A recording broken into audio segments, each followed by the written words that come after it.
The floor is yours. Go ahead, guys. Thank you for having us, Greg. My name's Kyle. Again, this is Autumn. We're here to tell the story about how our daughter was coerced and taken across state lines without our consent, and how the local PD did not and has not investigated them taking off to Jacksonville, Florida. We are in Beaufort, South Carolina, and and they haven't done any investigating since. Um, so this all kind of starts in February. This all happened between 15 days between February 1st and February 16th is 15th is when she left, and then from the 15th to the 19th is when she was gone, and she was recovered the 19th. So when she left, she was 12. She is 13 now. So starting on February 1st, well, we can start before that. Our daughter had gotten in trouble at school back in November. She was caught vaping at the school. She had gotten suspended. We did what we thought we could do, and we grounded her. We took away her phone. Like, we figured it was like some kind of self-esteem issue, so we put her in boxing. We put her in MMA. She started doing horseback riding. We were doing war at church. We were trying to do a lot of things to try to build self-esteem, because we thought that possibly there was a self-esteem issue on why she was doing the things that she was doing and making the decisions that she was making. So she hadn't had a phone up until that point that we knew of. But apparently in January, after she got back to school, after the Christmas break, one of her friends had given her a phone at school that we didn't know about. And one of the rules with her phone that we had is that she's not allowed any kind of social media except Pinterest. Um, so when she got her phone, she, of course, did what any, I guess, 12-year-old would do, and got all the things that she was not allowed to have. She got Snapchat, she got Perp, she got a little bit of everything. TikTok, yeah, TikTok. Um, so on January 31st, she gets a friend request. She got a friend request from this guy from downtown Beaufort, and who was 16. Um, and Emily responds back and refriends him, however Snapchat works, on February 1st. Um, in that, after February, from between February 1st and February 15th, he had convinced her to sneak out. Um, and when she snuck out, he would be there to help her get out of the window. And then they would take off, and he introduced her to crack. He he was stealing alcohol at the gas stations that are nearby, and they would go drink. Um, and for 15 days, this is kind of what was going on. We knew something was weird, because in the mornings she used to be like really good at waking up in the morning. She wanted to get up and do her makeup. She wanted to get up and take a shower and do all the kind of, girly teen, preteen type stuff. And during this time, it started getting, for us, really weird. She did not want to wake up in the morning when she used to be easy to get up. Like literally dragging her out. I think it was the day before. What was it? The Friday before? Yeah, the 14th. Yeah, when you took the door. Yeah. I actually took her door because I told her she needed to get up, and she was ignoring me, and I made her stand up and get out of bed and stand up. And I told her, if you close the door and go back to bed instead of closing the door and getting changed for school, I'm going to come and take your door. And I walk. 5 minutes later, I come back. I open the door, and she's out in her bed. And I proceed to take her door, force her to get dressed, to get ready for go to school. And we ended up going to school. We got there like just at the nick of time. And then that evening, we ended up, for Valentine's Day, we ended up going to a Mexican restaurant, having dinner. Autumn and I aren't huge Valentine's Day people. We just with the kids. It's just for the kids. We love each other, every single day like it was Valentine's Day. So, what's special about February 14th? So we go out to eat, and we have a good meal, and then we come home. I guess it was around 8 o'clock. Emily's acting really tired. She decides to go to bed early, which isn't completely out of the ordinary, because she still goes to bed early now, every now and then. Huh?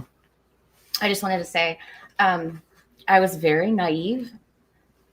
This whole time I was relaying to some of my girlfriends that I wasn't sure what was going on with my daughter, that something was going on, but I couldn't pinpoint it. So I literally had thought that she was going through a growth spurt. And I know most moms know whenever kids go through growth spurts, they're really tired a lot. So that's kind of what I kept telling my husband was, I think she's just going through a growth spurt. Yeah, no, I thought something was going on, but I didn't want to. I assumed she wasn't doing dastardly things. So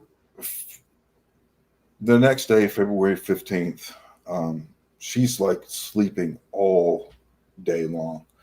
I have to force her to come out of her room and spend time with the family. She's in her room all day. Typically we hang out as a family. If the wife and I go outside to smoke a cigarette, she hears the door open and she basically comes out of her room to annoy us outside. And then when we're done smoking, she goes right back to her room. And she wasn't doing anything like that. She wasn't being herself. So I had her come out to the living room and hang out with us for a little while. But I think that lasted maybe 2 hours, and she was falling asleep on the couch, and she asked if she could go back to her room. And you put the door back on.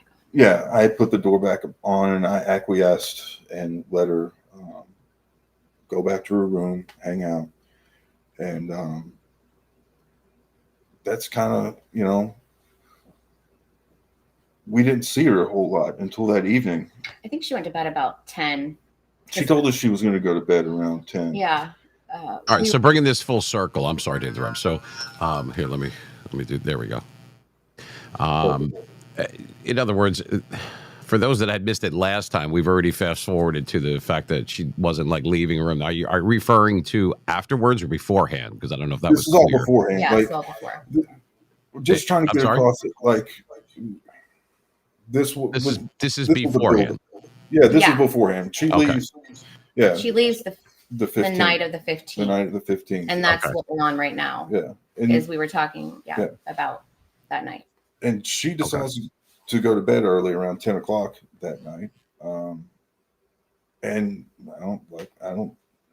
I guess it should have, a bell should have went off in my head, or alarm went off that she's been sleeping all day and now she's going to tell us she's going to bed early. Whatever.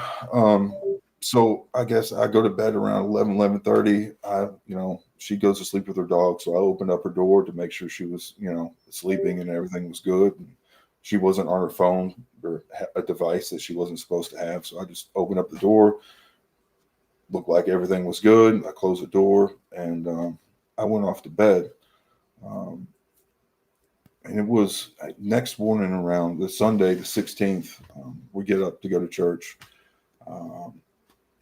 And Autumn goes to get Emily up when I go and I'm going to the living room to get Cy up.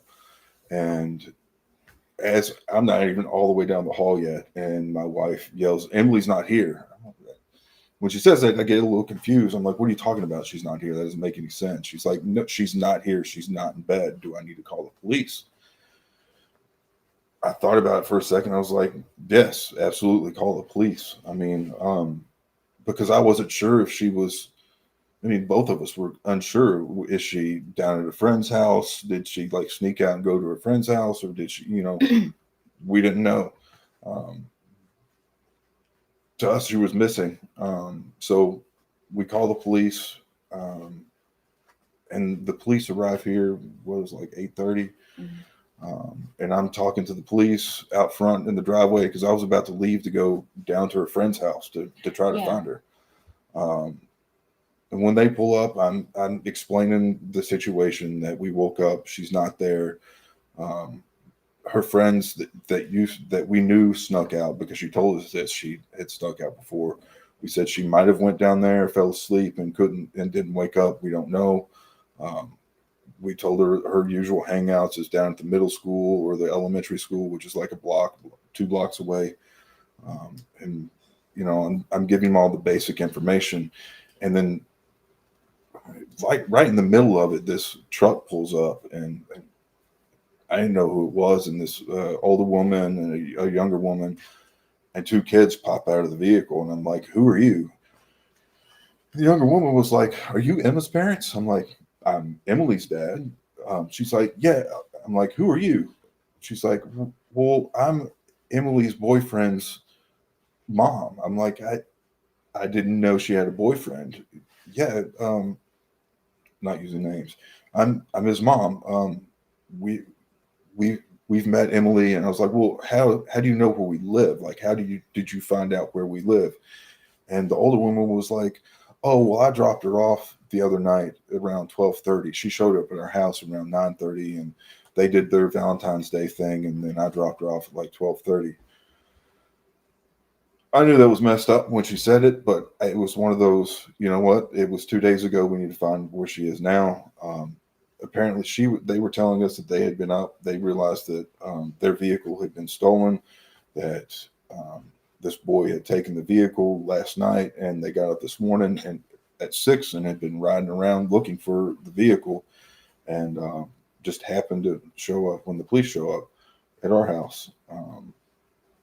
So they're giving the police information. We're kind of like, I don't know, like confused. We're really confused at the beginning because we didn't know she had a boyfriend. We didn't know who these people were. We didn't know. You're like, who are these people? Where did they just came and dropped out of the sky? Like, It's basically that's what we felt we like. live. Like, how do you know where I live? Like, this doesn't make any sense to us. We're confused. No, it doesn't sound like it. Yeah, like we're in shock that she's missing, and we're in shock that she has a boyfriend. We're in shock that these people know where we live. Like, I don't know who you are, but you know where my house is. Like, and that she had snuck out. And then that was the first. Yeah, it seemed like they knew a lot more than what. Yeah, I mean, than anybody knew. That's what when I heard this the first time last week. That's what it sounded like to me. That it was very confusing at that moment. Yeah, that first morning was really confusing, and it wasn't until like 10 o'clock. The police were here 10, 11 o'clock. The police officer that originally showed up pulled us all into the house because, we're outside smoking, trying to get our heads together, figure out, who is this kid? Like, who are these people? So we're kind of meeting each other, getting to know each other a little bit. And the police officer pulls us inside and says that they got a hit on the flock system at 11:30 the night before, and I was like I-16 and 95 in Georgia. In Georgia, and that was last night, and that obviously they're not in town right now. So, and this boy has no license. Yes, this boy doesn't have a driver's license. No license. 16. He's 16. He's 16, and at the time your daughter was 12. 12. I have that correct. All right. I just wanted to please continue. I just wanted to get the numbers straight in my head. That's all. And his mom and his grandmother thought that she was 14 at the time. That's neither here nor there, but they did think that she was 14. But so we find out about, that they're not in South Carolina. Like, they're not up the road. They're not like hiding down the street. They're not, they're gone. Out of the state. So the police pretty much, they know they're not there, so they don't need to be at our house anymore. They before they leave, they're like, hey, if you get any updates, you find anything out, call the non-emergency number. This is the case number. Give us the case number, and you'll be directed to a police officer who will take down the information, and we'll go from there. Said okay. He took off, and while I think it was like 20 minutes after he left, I had been getting phone calls, and was told and given advice that they shouldn't be at our house right now. That his parents, and his mom and his grandmother and brother and sister shouldn't be at our house, because if something happens, he could be charged, whatever, and they don't need to be there because things could get ugly. We don't really know what's going on with them because we just met them. We don't know if they're there fishing for information or are they being truthful. We don't know anything about these people. So I asked them to leave, and they leave. And then first they bring up traffic. Well, so wait, do we have our first drag down? No, how long this was going to take. So they did. Well, okay, I'll tell you what. I'll step in, because during this space that we had last week, obviously Autumn was there, but and you did a great job, a fantastic job, bringing it into the forefront. Kind of, I should say, about who you are, who your wife is, who your daughter is, who she was, who she is now, what kind of transpired as far as through your optics. From what others had happened. And once again, even like what we spent time in pre-production yesterday about talking about what were the chances, the absolute chances of someone from the school. I mean, you know what I'm going to say. Yeah. That's unbelievable. That's divine intervention as far as I'm concerned. However, there was a lot of things that were not said that night, and then I wanted to give you the opportunity to say. Now, obviously, we can't comment. We know this. On any kind of pending litigation that goes without saying, that would be edited out anyway. But other than that, I mean, we understand that this stems from South Carolina to Jacksonville, Florida, and other places, different names, different law enforcement agencies, attorneys that would or would not take the case.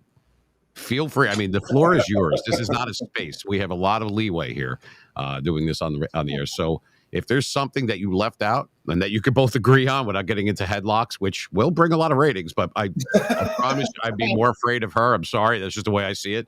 But seriously, I want you to just say it. I mean, if there's anything that was left out from last Wednesday, please, by all means, I'm giving you the floor, because it's the cringeworthy, difficult things.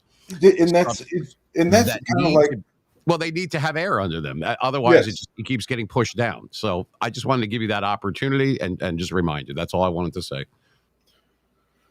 So one of the comments that before the mother left was, it's not like he's trafficking anybody. Like, he's not like he's trafficking her right now. Like, no one had mentioned anything about trafficking. Like, that's, again, furthest thing from my mind was like, trafficking. To me, at that point, was trafficking was a law and order thing, was like an NCIS thing. Like, it's not something that happens to me. It's not something that happens at our house. It'll never happen to me. Type of thing. No. Yeah, so like, it was kind of like an off. It was a definite off comment. But we kind of we had other things going on, so we kind of let it slide. It's kind of stayed in the back of our heads at the time. Because it was just a really weird comment. So they leave, and I have been reminded that we did do some investigating on our own on Sunday. Our friends did.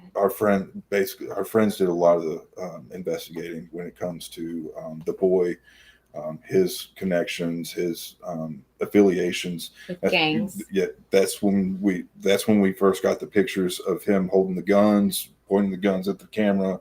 That we find out that he's throwing gang signs. We kind of find out that he's into drugs, drug dealer. Wait, hold on 1 second. Yeah. Gang sign. I don't remember this from. I would have remembered this. Yeah. You tried to slide one in on me, didn't you? Yeah.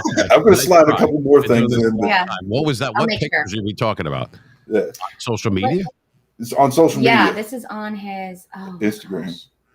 Yeah, Instagram. It was his Instagram. The guy, the kid, the 14, 16-year-old, was 16. Doing gangs. Say it again. I'm sorry. 16. Right. Okay. So what was he? He was throwing gang signs. Pictures of him throwing gang signs. Him pointing guns at the camera. And pictures being taken. I see. That's when we found all that kind of stuff. And we tell the police that. And we tell the police that, like, We being, send Yeah, I was gonna say not the brightest move ever, no, but okay. no. I mean, No. on his part. Okay, interesting. So, and that evening we ended up tossing her room while she was gone. And that's when we did find a note. Mhm. It says, "I ran away. I'm done with this town," in crayon. And we know it was her handwriting because she has dyslexia. Yeah. And when she was writing done, she wrote the D as a B first, or like marked it out in crayon and then wrote done. So it was that how we knew it was her. Yeah. But it was just like, that was not. That shocked me. Like, that letter. it made no sense. It made I'm no done sense. with this town. And it was hidden. It wasn't like out on her bed. No. Like it was in a cubby. In one of her cubbies. So when we tossed her room, I found this stack of what looked like passwords. And since we knew that she had, at this point, we had Snapchat, and I have numbers to the parents, her friends' parents, because all of her friends, we do talk to her parents, their parents. We do have contact with them. If they go over to their houses, we make sure that they're there, all that kind of stuff. So I get a hold of one of her friends and get them to send a picture of her Snapchat account, because we can't just find somebody that we're looking for, because she's not going to use her real name and things like that. So we get a picture of her account. Autumn downloads Snapchat on her phone and we try to sign in on Emily's account. And we get a hit. We get on Emily's Snapchat account, which was big. It was huge. That means that we had access to not only her, but him. Yes. Because he has no idea at this point. He's still just doing stupid shit and on his. They're in Jacksonville. Yeah, they're in Jacksonville at this time. They don't know that we know this. So that I understand, so that the audience, because they can't see your body language if they're listening. So this kid is with your daughter at the time in Florida, out of the state. Yes. Putting stuff on social media, what you just described.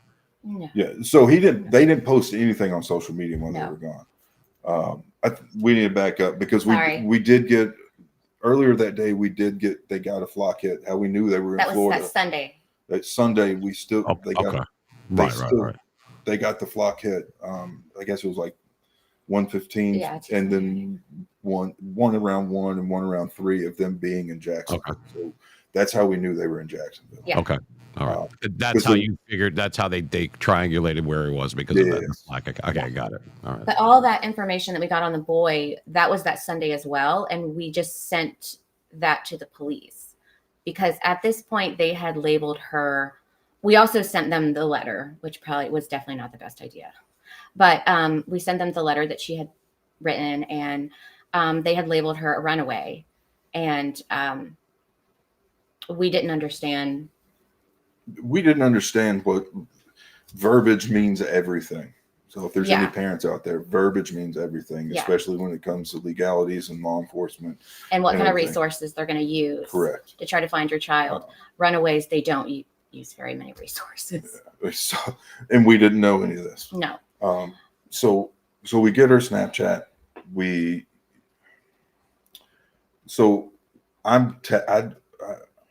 was it that they has locations on Snapchat. We know nothing about. I definitely don't know anything about social media, but we've realized that we can get a location on people if we share. If there's a certain way to find a location, so we set it up that if she signs on, that we'll immediately get a notification of where location is. Same thing as him.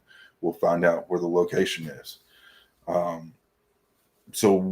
So later that evening, we're just at an impasse of what to do.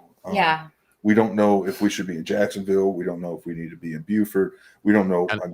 And at this time, you're not really getting any kind of direction, let's just say, from law enforcement. Like, in other words, we haven't talked to any kind of advocates. We hadn't talked to, we're in the dark about pretty much everything. We don't know what they're not even pointing you in the right direction. No. But we're just, we're just flying by it's the seat dark. of our pants. I mean, It's cold. It was cold that week. like we just know that we're going to do what we can to try to help the police at the time find them. That was our thought process. Right. I remember you saying that. Yes, we were doing everything we could to help the police find our kid. And so at the time, I'm sorry, at the time, just because chronologically, sometimes we bounce a little bit. Right now, you're in Florida or you're still in South Carolina at the time? We're South Carolina. It's Sunday night. Autumn and I never go to Florida. My in-laws go, but that isn't until Tuesday. Yeah. So this has all happened within 1 week of this happens in 3.5. So her leaving on Saturday night and then Wednesday. Like this is so much transpired in those in 3.5 days. Like it's like months worth in like 72 hours, right? Yeah. Like the irritating stuff. Like so we can jump right to the irritating stuff.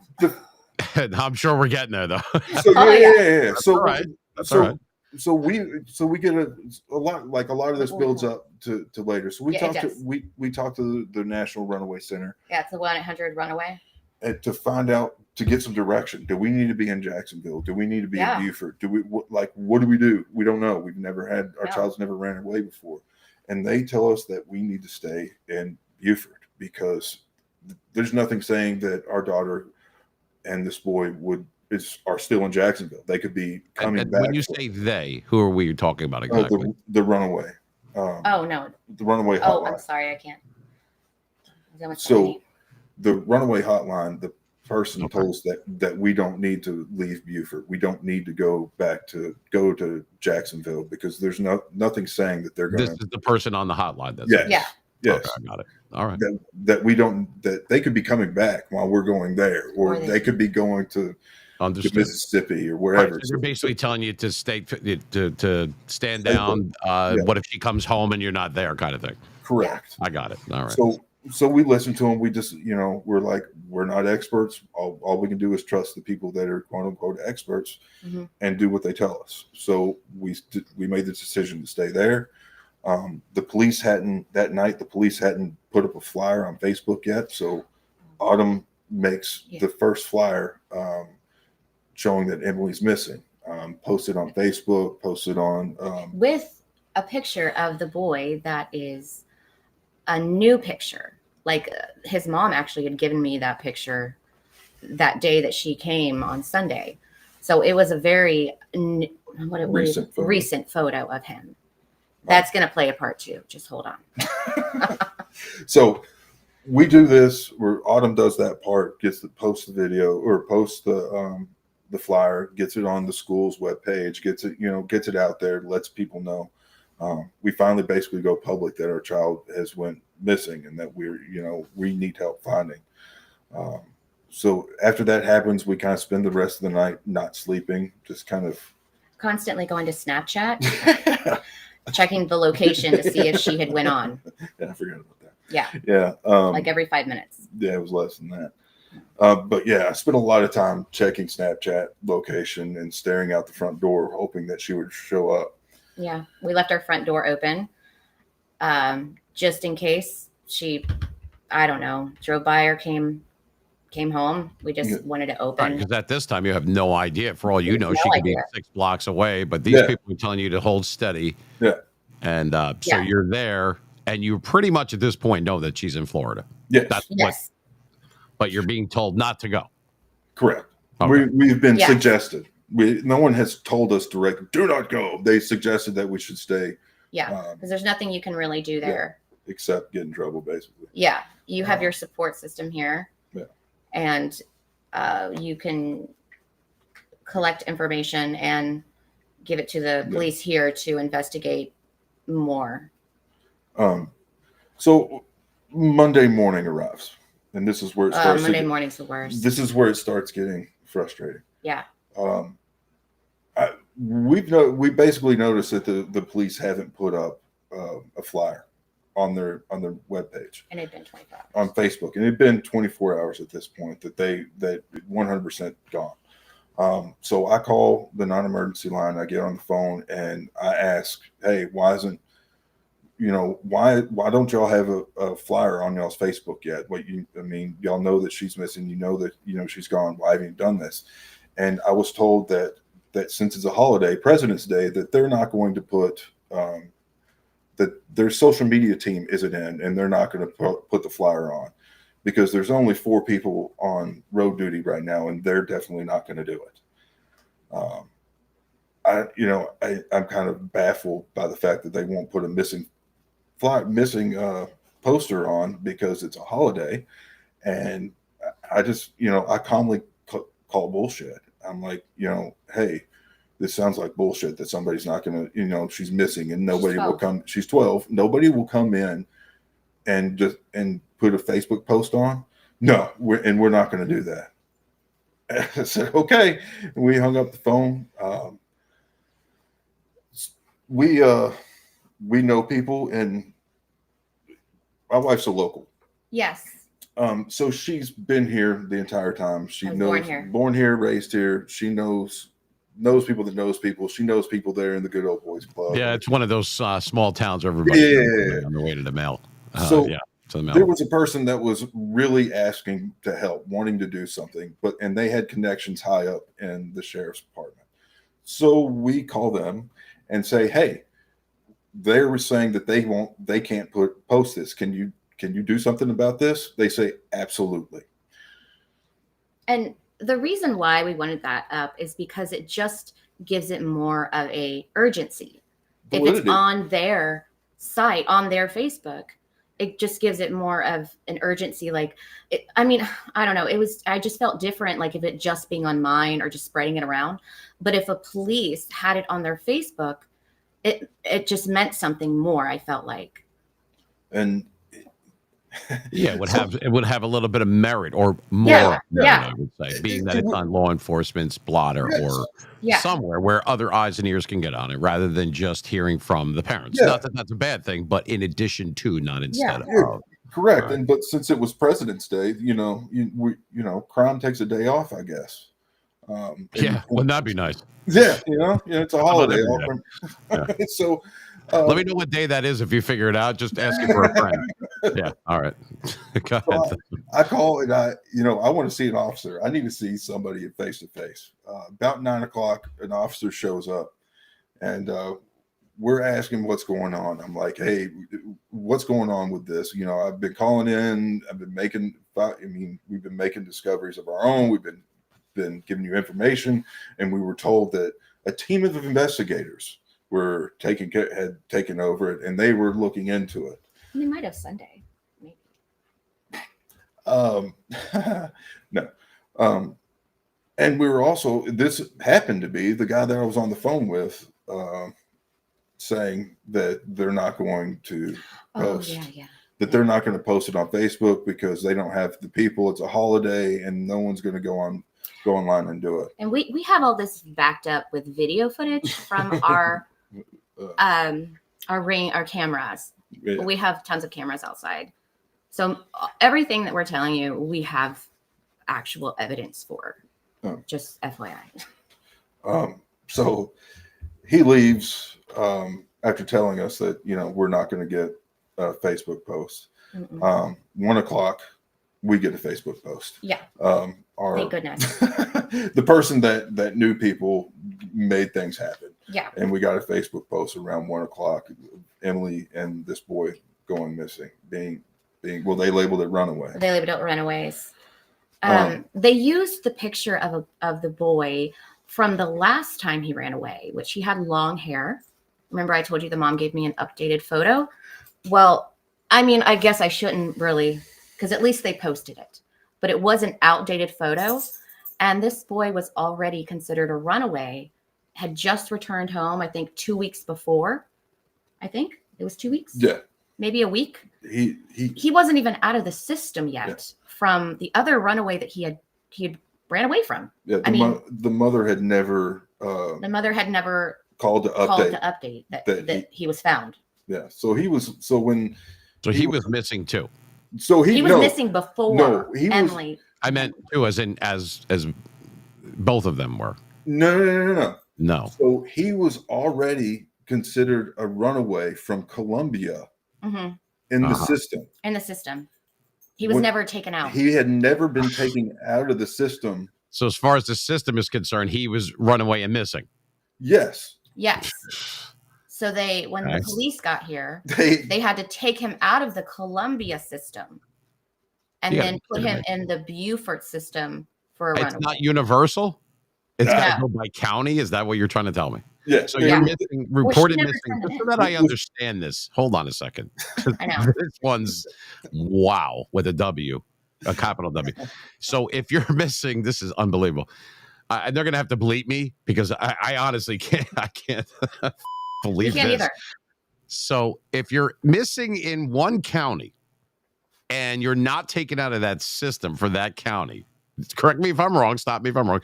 You have to be you have to be taken out of that system and put into the other county system to start that process. Did I get that wrong? That's basically how it's explained to me. Yes. Yeah. That's a hell of a system. You could ring a bell no, that's stupid. That doesn't make any sense. What do people that are missing stay in the exact same area? No, he was home. Yeah, he had been home for 2 weeks. He was home the whole time, and the system never. No. His mother Okay. never called. They never. You're probably busy. Yeah. No, they There's never. a lot of things other than getting your son back that I'm sure was on her list of shit to do. Yeah. That's awesome. I'm not making any accusations. I was trying to get your attention several times. Remember, I'm like, look. I got to take a break for a second. I'm going like this. Oh, sorry. Oh. That's okay. Here I am right there. How many fingers do I have up? I'm calling. I'm kidding. It's okay. It's all right. We're gonna just take a quick break. We're gonna just we'll take a minute. No, you're doing fine. You're doing fine. This is I still can't believe what Autumn just said. Oh, I'm sorry. He's still in. So they're sitting around having a good old time, having Christmas. Oh, by the way, your kid is still in the system as being run away, and we can't do anything until you call. Then we'll take him out and put him in the other system. Yes. You got to be me. Yeah. That's awesome. Who made up that system, Mr. Magoo? That doesn't make any sense to me at all. That sounds about right. All right. Maybe it's just me. I don't know. This is New York, the New Jersey, New York area. Maybe we do things differently, but that sounds stupid to me. It's just there's a lot. This is just the beginning. Oh, this is just the. All right, let's take a break because I don't think I can handle much more of this right then. We're not even halfway done. You're not even in Tuesday. It's starting to build up. She's ready to blow, man. She's Tuesday. The big show. Yeah, Kyle's like the calm one. He's the comedian, which doesn't say much, but still. All right, so we're going to be back. I'm just playing. I'm playing with him. Come on. All right, so we're going to be right back. For those that are listening at 88.7 FM, you're listening to Autumn and Kyle Hollis, and they're talking about her daughter that was, it's a story and a half, and it's a story about healing, but it's a tragedy and how to get things going forward to not have so that nobody else has to go through this. No. I guess because this is just ridiculous. It's a lot of passing the buck. It's a lot of there's a lot of pending litigation, so we can't mention make mention of certain things. But it's definitely something that needs to be spoken about. So we're going to take a quick 60-second break, and we'll be right back. This is the Mean Machine Radio Show. I am Gregory Joseph with the Hollises, and we'll be back because it's getting good. I'm not going to say that it's not getting good. It is, but it's a shame that things have to get this far. It does. Be right back.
You're listening to the best radio in the universe.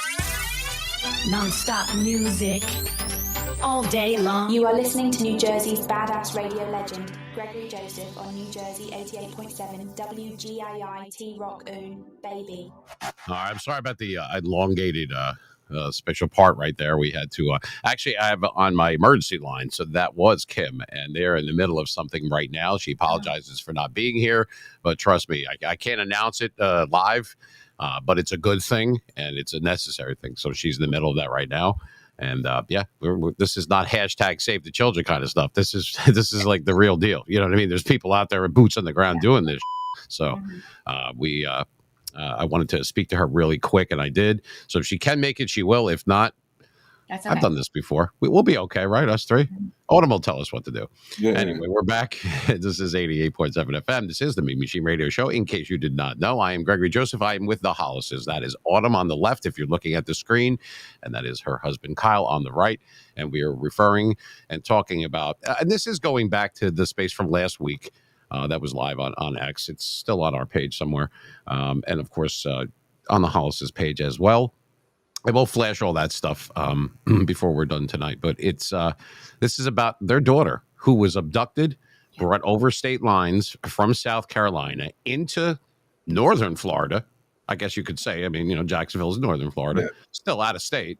You got to go through the Carolinas. You got to go through the entire state of Georgia. So it's not like it was right next door. I've done that ride many, many times up and down. That is not close. That's many miles. And I don't know. It seems to me, just from an outsider looking in, from what I've heard, and I've spoken to both of you in great length for the most part, it just seems like there's holes. And I don't mean by what your story is saying, not at all, not whatsoever. There's some missing things that I have a feeling that Autumn can, not about pending litigation, but just the different things that I'm hearing or not hearing. For example, where's the law enforcement? Why are they arguing on who's got jurisdiction? Shouldn't it be when there's a kid missing, whether there's an Amber Alert or however they do it from state to state? I don't know if it's federal or whatever. That should be all hands on deck. I don't care whose jurisdiction it is. You know what I mean? If you're someone that's over state line and someone is committing a murder, what do? Wait for the person to come across the line and then have them arrested? That got to be the dumbest thing I've ever heard of. And I come from a family of law enforcement, which I've already given them an earful. And they're like, well, we don't know the story, like all that kind of stuff. But, I'm not getting all mad at them and they have nothing to do with it. But I had to give some to somebody. So I did for you on me. And now there goes Memorial Day weekend barbecue. But anyway, that's okay. But I want to be able to fast forward if we can, not to discount anything that you're going to say, but not that you left anything out, but what don't we know? What do my listeners, the viewers, your family, your friends, what are we missing here? What is you? I think you know what I'm getting at. I'd like to know what you really want to say to whoever you can feel comfortable to do it. We tackle these subjects because nobody else will touch them. I will. What is it that? What am I missing? Because there's a disconnect somewhere. Where am I wrong, or am I? First, we've been getting updates at the same time. We found out about the whole missing boy and then found boy and then missing boy. It doesn't go by county. It doesn't go by county. It's in a system called NCIC. And he was still in that system and hadn't been taken out from the last time he had been reported missing. Yes. His mother had never reported him found, so he had never been taken out of that one system. So once this happened on Sunday, he got taken out of NCIS NCIC, and then like 2 minutes later got put back in NCIC with a new case number, with a different case number. So there is just one system. It's not county to county. We're fact checking ourselves. That's from actually one of our investigators that were in the house with us investigating everything. So thank you. Thanks, Leanne. So the big disconnect here is that Beaufort PD, the local police department, Beaufort Police Department, has not investigated the runaway. They have it labeled as runaway. They said that since she got into the vehicle willingly, that a 12-year-old gave consent to getting in the vehicle willingly. This with boy, a 16-year-old gang member, allegedly, alleged drug dealer. 9.5 times out of 10 allegedly means yes. But Alleged. anyway, first of all, can I stop you right there? Since when is a 12-year-old can consent to anything? Well, if you talk to the city manager, you can be 6, 16, 9 was on there. 9, 11, 60. You six. give, you can 6. Yeah, you can give consent. It doesn't matter. That's in an article, by the way. Yeah, that's posted. Because that was our question. How old does my daughter have to be for this to be kidnapping? You know, like, did she have to be 10 for this 16-year-old to take her across state lines for it to be considered kidnapping? Can a 6-year-old consent to getting into a vehicle with a 16-year-old and that be kidnapping? Like, what's the age here that it would have made a difference? Yeah, that's what I want to know. So I'm still, maybe it's me and I'm a little, I got hit in the head a lot when I was little. You can't consent to anything at 12, barely like what you want to eat for dinner, much less to consent to get in anywhere. I'm missing something. It's frustrating for me because how can that be? I thought the age was 16 or 18 in different states. Am I wrong? You are in the same boat we're in now. Like, you now know what we know, because that's their justification. So they can consent at 12, but they can't vote till 18. Is that what? Yeah. Okay, got it. You can and in South Carolina, a 16-year-old can do a lot. Yeah, they can have a Did you say full-time 16? job. Yeah. No, the boy was 16, and he has a lot of rights in South Carolina. Wow. He can drive a vehicle. He can go to a doctor's without parental consent. He could actually get married at 16 with parental consent. Anybody? Okay, so how about when he hit the state of Florida? How does that change things? That's Jacksonville's problem now. That was the other thing that we were told, that we were told that the crime was being committed in Jacksonville, and that we didn't need to be updating them with the local PD with anything, that we needed to be updating Jacksonville because that's where the crime was being committed. I pushed back on this when I had a meeting with the chief of police, let me first say this. Once we found out that they do not investigate runaways here in Beaufort County, once we found that out, that all the information that we had given them, that they did not follow up on Monday, that day. And one of them was actually a flock hit we had called them about. And when it comes to a flock hit, which is the system, if your license plate is scanned, they're supposed to send out a bolo to tell them to go look for it. Anyway, my mother was in Jacksonville on that day. Mm-hmm. She had called us and said, "Hey, it was the sheriffs or the highway patrol. It was sheriff. Had just called her because she was up there and said, "Hey, we just got a flock hit. We need you to call Beaufort and tell them to send a bolo," which my husband did. He called the non-emergency. He told them about the flock hit at 2:49 on Monday. Yep. And who to call, like the number of the officer, a lieutenant. It was a lieutenant that they were supposed to call and a phone number, which I relayed to the officer that, it got hit on camera 121 at University Boulevard. And they needed to send a bolo out so they could go do their, I guess that's how it works. Because that's how. It's a teletype. They had to send a teletype or send a teletype out to Jacksonville so they can send the bolo out. Jackson, I think it was. And they never wrote that down. That never got put in the file. No, so they never sent the teletype. That never got sent to Jacksonville. That never got sent anywhere. I, in fact, had to tell the chief of police that the next day that they weren't doing their job. But she wanted to tell me that this is a Jacksonville case, that every former police officer or law enforcement officer that I talked to, any person that knew anything was wrong, that Beaufort wasn't the place that needed to investigate it. It was Jacksonville because the crime was being committed in Jacksonville. But Jacksonville was telling us, yes. Again, this is a ping pong. Jacksonville would tell us that. No, that sounds like a ping, like Beaufort. That's passing the buck, folks. Yeah, Jacksonville was like the crime was committed in Beaufort. Yeah, they're the ones that are in charge of this, not us. They have to tell us that we got to flock it. They tell us that what we need to do, because since this originated in Beaufort, this is not a Jacksonville case.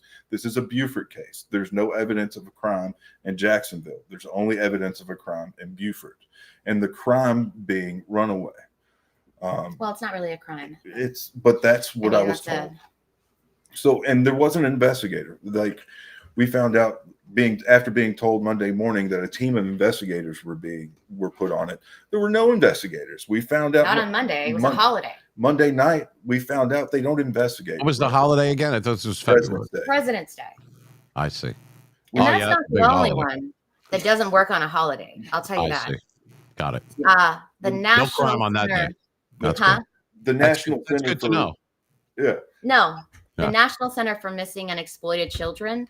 I called them Sunday, and we were supposed to get a case manager Monday within 24 hours. I called them Monday, and they did not have a case manager. It was 25 hours after. And because I was just wanting more publicity out there for my daughter. So I was that was one thing I knew that I could focus on, just getting the National Center of Missing and Exploited Children, get them to get that poster. Right, because time is of the essence. They always say that the more time that passes, the worse you're trying to get on it. I get it. I mean, and at that time, we had found out all this stuff about this boy, and we thought our daughter was in danger. Like, it was, like I said, gang affiliation. The guns. The drugs. You know, my daughter's 12. And we had also heard, there was some, that they thought maybe she might be pregnant. Yeah. So we knew there was probably some intercourse.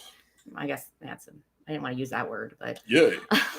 I can't think of another word that I wouldn't have to bleep, so that's fine. Okay, good. Oh yeah, I guess you probably can't use that word. Yeah. But by Monday evening, they said that since it was a holiday, that they didn't assign a case manager from the National Missing and Exploited Children. Not on a holiday. Yeah. So don't have your kids go missing on a holiday or the day before. Or the day before a holiday, because they don't assign case managers. Oh, I was so mad. I just couldn't believe it. I mean, like it just felt like we kept getting hit by walls, like the National Center for the Missing ones not doing it. The Beaufort PD not posting her flyer, on their Facebook. Everything was just so like, why is this so hard? Our daughter's 12. We had to fight for everything. And it was just so difficult. And talking to when my her mother and stepfather went to Jacksonville in our stead, they had talked to the local FBI, and they said that they had to be invited. The only way that they could get involved is if the Beaufort PD had invited them in. And they didn't. Talking to SLED, the only way SLED is like the police of the police in South Carolina. The only way they can get involved is if they are invited by the local police department. And SLED has never been invited. No.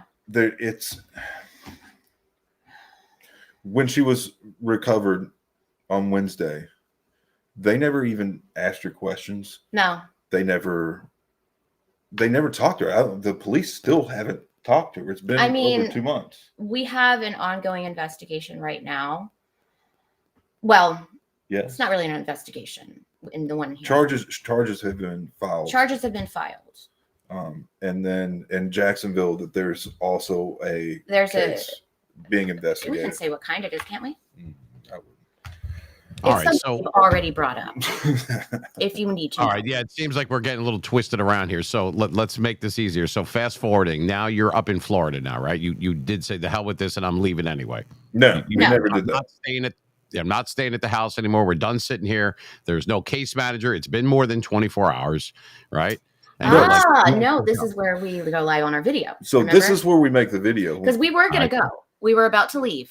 Okay. And we call a Jacksonville police officer, and we tell him what's going on. And he is the one that said, we needed to make this viral. We needed to do not come to Jacksonville. No. There's no good from you coming here to Jacksonville. You need to get in the media and force them to do their jobs. Beaufort PD to do their jobs. Yeah, Because- but They hold told on a us to minute. do that. To force who to do whose job? If you're pretty aware, for the most part, that she's in Florida, Yes. Yeah. who are we waiting on at this point? We're We're waiting, waiting on on Beaufort Beaufort PD. PD. Beaufort PD, who does not reside in Florida, but you're waiting Right. on that. Yes. But, so the entire time Sunday and Monday, we're doing investigating. We know who he's talking to. hmm Like, we know who the boy's talking to in Beaufort. And Beaufort. We know how he's talking to these people in Beaufort. Like, and I'm giving all this information to the police, and they're not doing anything with it. And he's been to Florida before. He- I mean, they never questioned They- any of the people here. His mother felt coerced by the police to not report the vehicle stolen, because he did steal her vehicle and take it to Florida. That's because the police told her that if she files it as stolen, that he will automatically, when they pull them over, they will have guns drawn, guns in their face, and they might get shot if they file it as a felony. So you can file it as a stolen vehicle, but they could end up getting shot. So she felt that didn't want to get her kids shot, so she didn't file the vehicle as stolen. When we got an investigator, quote unquote. Wait. Back up a little. We did a video Monday night. This is the video that went viral. This is after we found out that all the information, remember the flock system I said that we had, that my husband had given the police. This is when we find out that they didn't write that down. They didn't call a teletype in. This is whenever we find out that they don't assign investigators to runaways. Everything that we had given them that day and worked so hard for, all the people that were at our house to get all this information to them, because there was a lot of people that cared about. I mean, people in Jacksonville were driving around looking for her. I mean, there was, I don't know, probably 20 people, maybe 30 here at the house doing their own research, The time of day, calling, sending out all of these messages, trying to get information. Just that is whenever we find out. I think it's about 9:00 at night on a Monday that the police have not done anything on Monday. They haven't even been writing down the information that I've been given. Because it was President's Day, a very big holiday. Yes. Right. Gotcha. Correct. It So, is for and car then sales, but other than that, I didn't know it was that big of a holiday. But good, I'm listening. So my husband is outside, and my husband is not a huge crier. He has not cried this whole time. Well, he might have cried a little, but he does not cry. He is sobbing in the front yard. It's 9:00 at night. He is just, actually I have video footage of it on my camera. It's really sad. He's sobbing in the front yard. He had just called his parents to tell them, how basically disappointed he was that we had put our faith. And don't think that any of this, we absolutely back the blue. We absolutely do. Dude. Well, we do not back corruption. And this is what we feel like this is when it came to this, or the person that was in charge. Or maybe it's just here. I don't know. Maybe it's just this one. But I mean, we do. We're huge rule followers. We put on our seatbelts. We are a couple of Dudley Do-Rights. We are definitely Dudley. I mean, unfortunately, wear your if we seatbelts, see you that's number drunk, get in one. a car, we're probably going to call the cops on you because we don't want you drinking and driving. That's just who we. No, I mean, So yes. we called this lieutenant in Jacksonville while my husband is sobbing. Actually, it was one of my friends that did it. She was there. And she asked him, because at that time, me and Kyle were like, you know what, we're going to Florida. We're leaving. And we were both so exhausted. And I was like, we can leave tonight if we have to. I'll go pull some cash out of the safe, and not that we have very much, believe me, but we can go up there and because obviously they're not going to do anything here. So my friend called the Jacksonville lieutenant, and he was, oh my gosh, this guy sounded like, he was amazing. He sounded like the biggest hick He sounded like the sheriff from Broward County. The sheriff from Broward County. Yeah, he had the best accent. And whenever he was telling us this, I know it was. Well, that's something to hang your hat on. There you go. Yeah, it was actually. Now we're cooking. He didn't It sound like made Barney this whole Fife. thing We're what good. he said. Yeah, it made this whole thing what he said like so much better because, you know, my friend calls and she's like, "What do we do? Do they need to come up there?" And he was like, "Absolutely not. They do not need to come up here. This is a Beaufort case. Beaufort needs to be doing their job." He said, "If this was my kid," he said, "I can't give you legal advice. Yeah. But if this was my kid," and I also have this on recording. I'm just saying it. If this was my kid, I would be going to the news and making this public so that people know what is going on here in Beaufort and how they're not doing their job. And that's how the viral video we actually posted that night, basically telling the community that they weren't doing their job. What is that?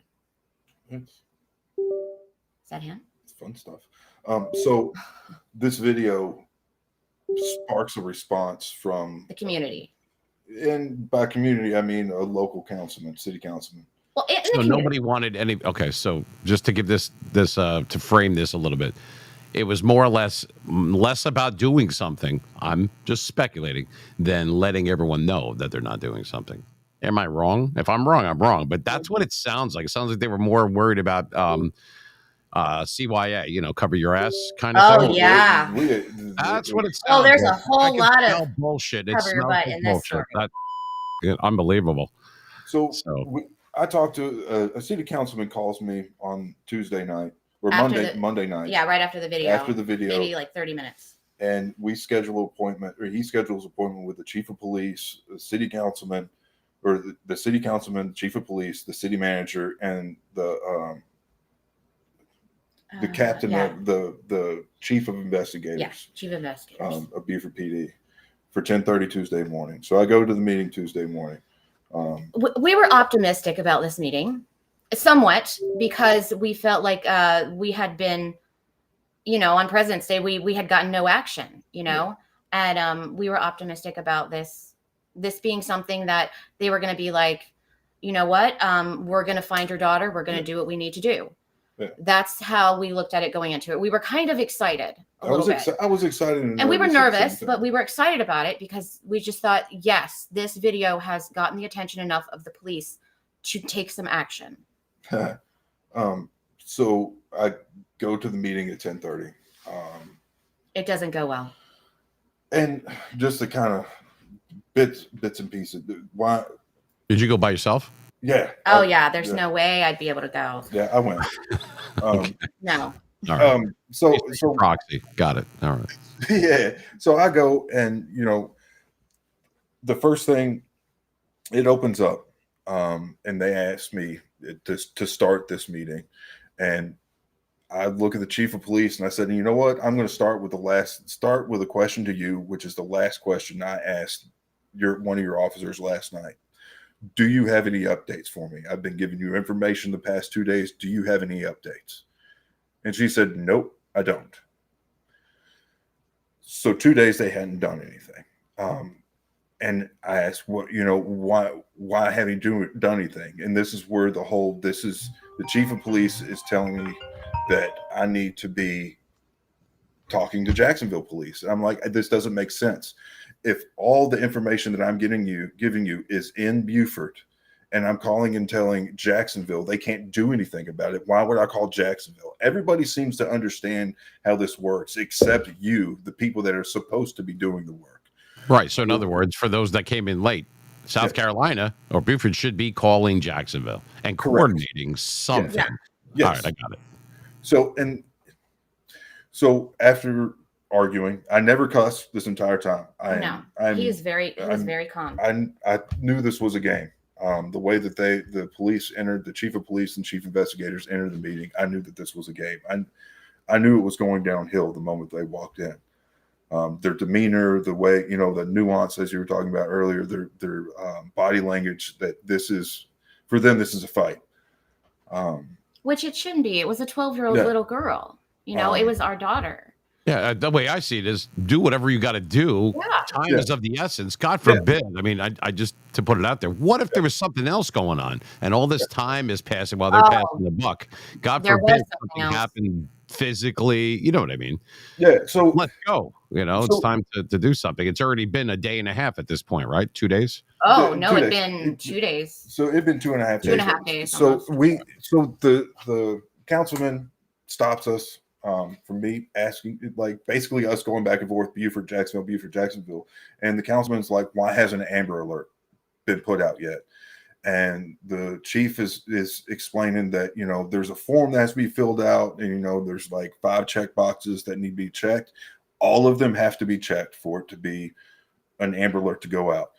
And I stop her and I'm like, yes.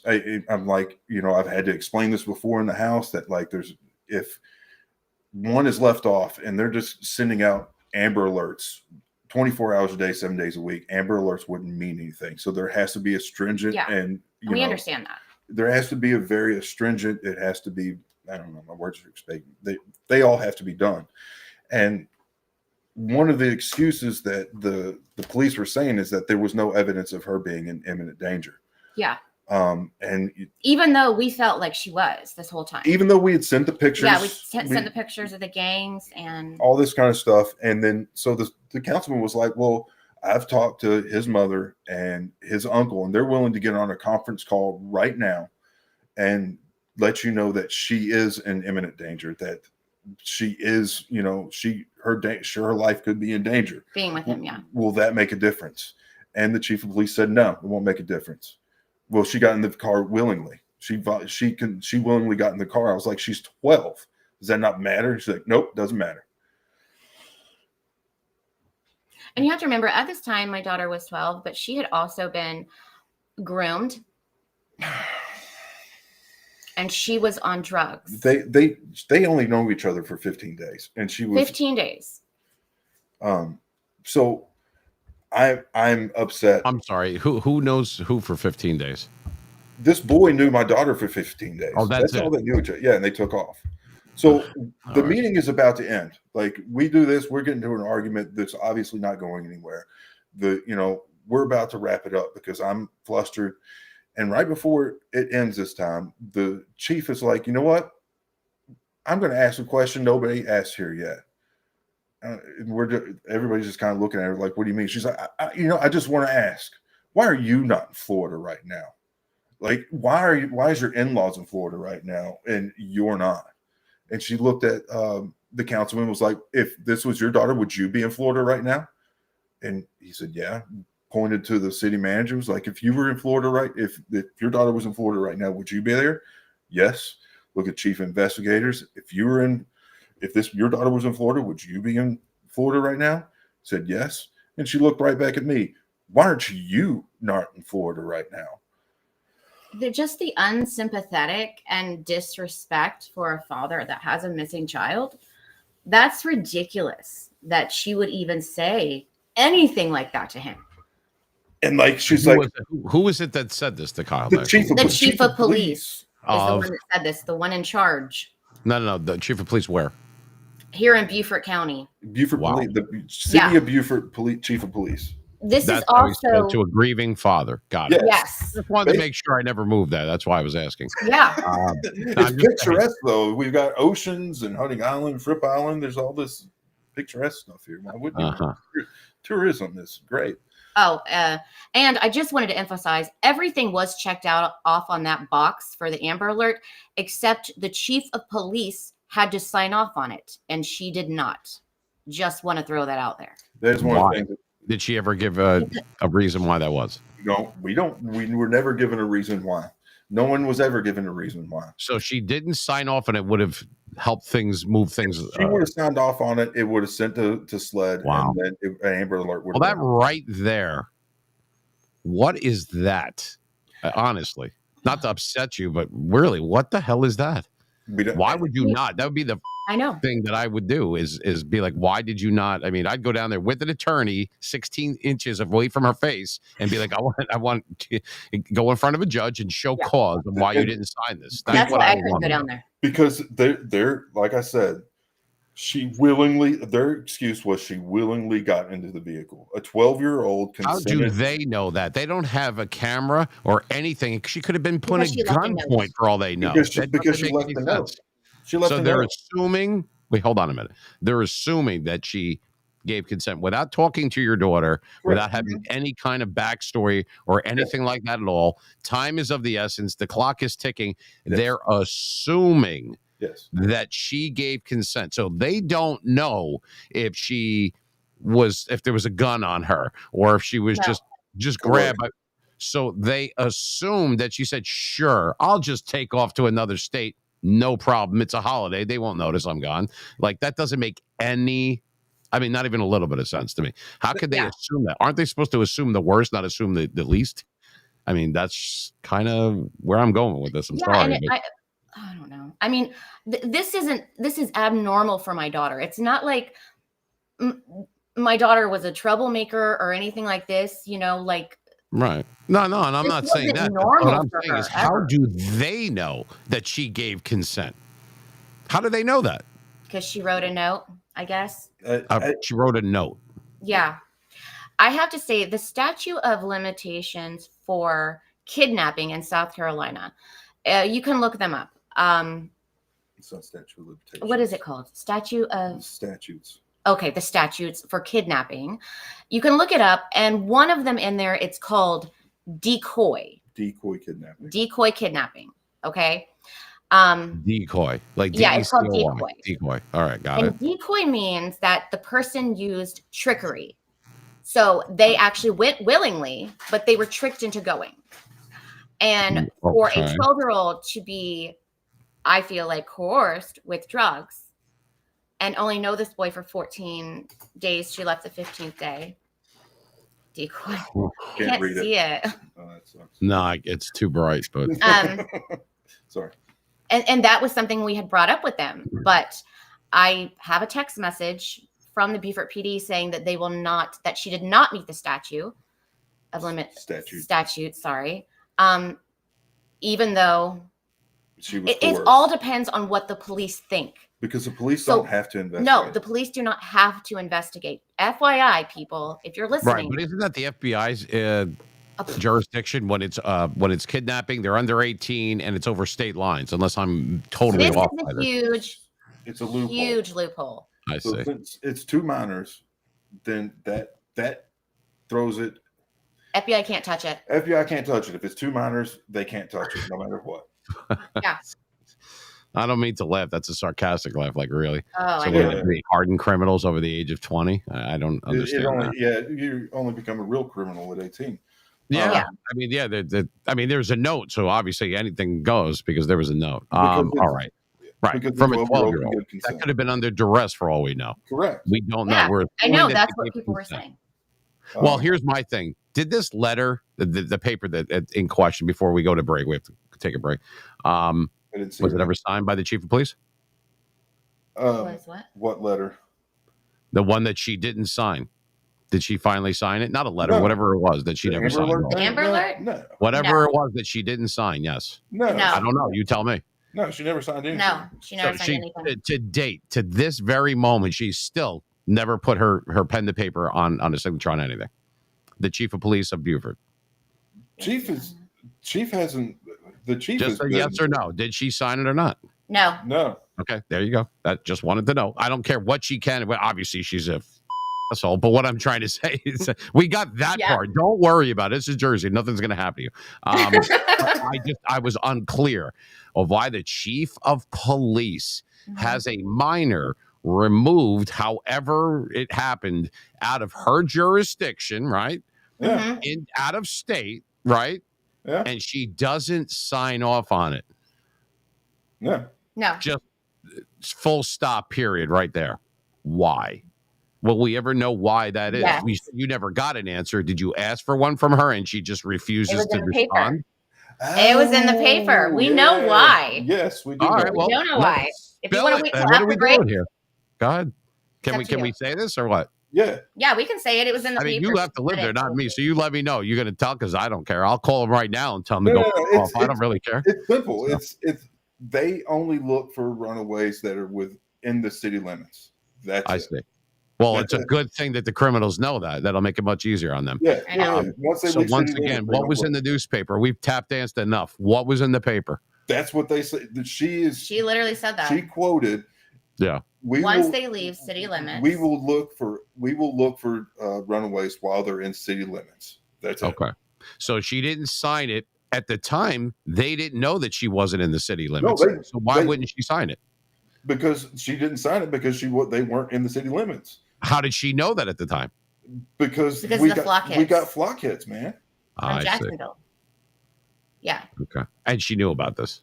Yeah. Oh, yeah. Okay. Well, I mean, all right. Well, that makes sense. I don't mean to get so mad, but I'm just like, come on. You would think, although they didn't know it, because he asked that day at the meeting when he went on Tuesday. Well, hold on. You just said that she did know it. Did she, or did she not know?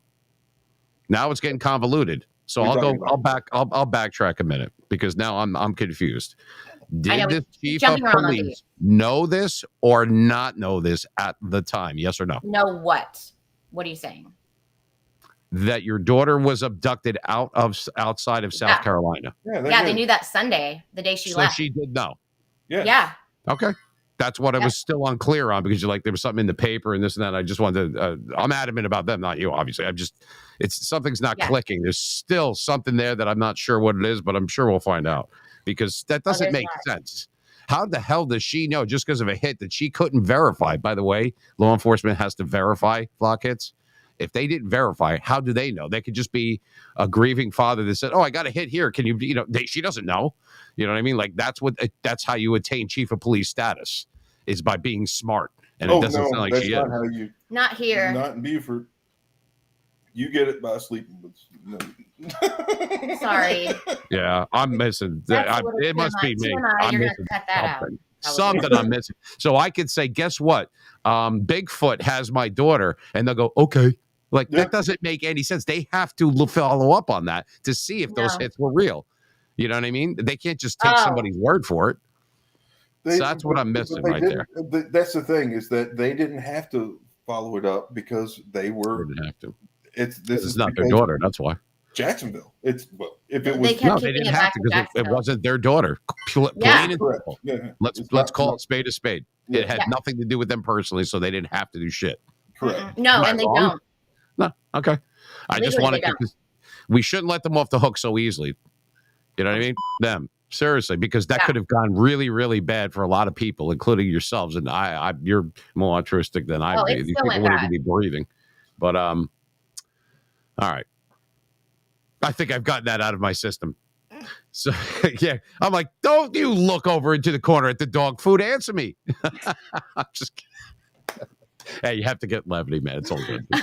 We're going to take a break. I'm going to take a breath and maybe have a sip of coffee or whatever. And then we're going to go back into, and we'll start to glide into the part where you actually have her. Yeah. Yes. How you did that, which is amazing to me, which is, like I said, which seems to me like divine intervention. Yeah. And to bring people up to speed on that. So they can piece this together. It's hard for people with a long story. It's hard for them to piece it together. But if we give them the brass tacks of it, I think they could follow because it's an amazing story and it has a happy ending for the most part. You've got your daughter. Yes. There's so many different ways this could have went where you didn't, but you have her. So that's the number one thing I would think, right? I mean, so thank God for that. And I really mean that. So we're going to take a break. It'll be about 2-3 minutes, something like that. And then we'll be back. Gives everybody a chance to, I got to get my anger. I'm going to go throw some stuff against the wall or something. I'm pissed off now. Because it's so frustrating. What do you mean she didn't sign it? What was she doing? Watching Law and Order? Like, was she busy? She couldn't sign. Well, it sounds like that's a lot of passing the buck right there. Sorry. That's just the way it sounds. I can't believe it. I think it's because we embarrassed her with our viral video. Aw. If she had done her friggin' job, maybe you wouldn't have had to do that. So that's how we found her daughter. Honestly, who cares about her feelings? She's the chief of police making 6 figures in a small town. She can go herself and she should do what she's supposed to be doing. And she can have my number if she's got a problem with it. So anyway, because that's ridiculous. I cannot believe that they wouldn't help someone in their own jurisdiction. I would have went knocking on your door to make sure everything was okay because I care of the people that are in. I mean, whatever, it says that right on her little car to serve and protect, Yeah. That kind of stuff. It's old fashioned, but isn't that the oath that they took? No, I Just mean, saying. they don't have to. We They found have that a out. lot of people under their command that are following and watching what they're going to be doing. Is this the irresponsible example that they're setting? Yeah. God forbid you're missing a kid outside of their jurisdiction. They're not going to do a thing about it. That's what Yeah. it sounds like. It is. It is exactly what it is. So, That is. all right. So let's take a break before I really have to take blood pressure medication. Anyway, for the people that are coming in. No, it's a serious subject. We have a little levity going on there, but we're speaking with the Hollises. This is the Mean Machine Radio Show on 88.7 FM, WGAT, live from the state of New Jersey. We will be back with them in a few minutes. I'm going to go calm down. I'm going to have a iced tea or a double dog or something, and then we'll be back. Well, it's upsetting because, you smell. We could do that here in Jersey, like, easily, and I feel bad that parents, as nice as Kyle and Autumn, that they have to go through this. Like, it wasn't bad enough what happened. It's all the other red tape shit that had to happen as well. And that shouldn't be for the next person, God forbid. And I see where they're coming from. So we're definitely on their side 100%. You're listening to the Mean Machine Radio Show live from New Jersey. We'll be right back.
All right.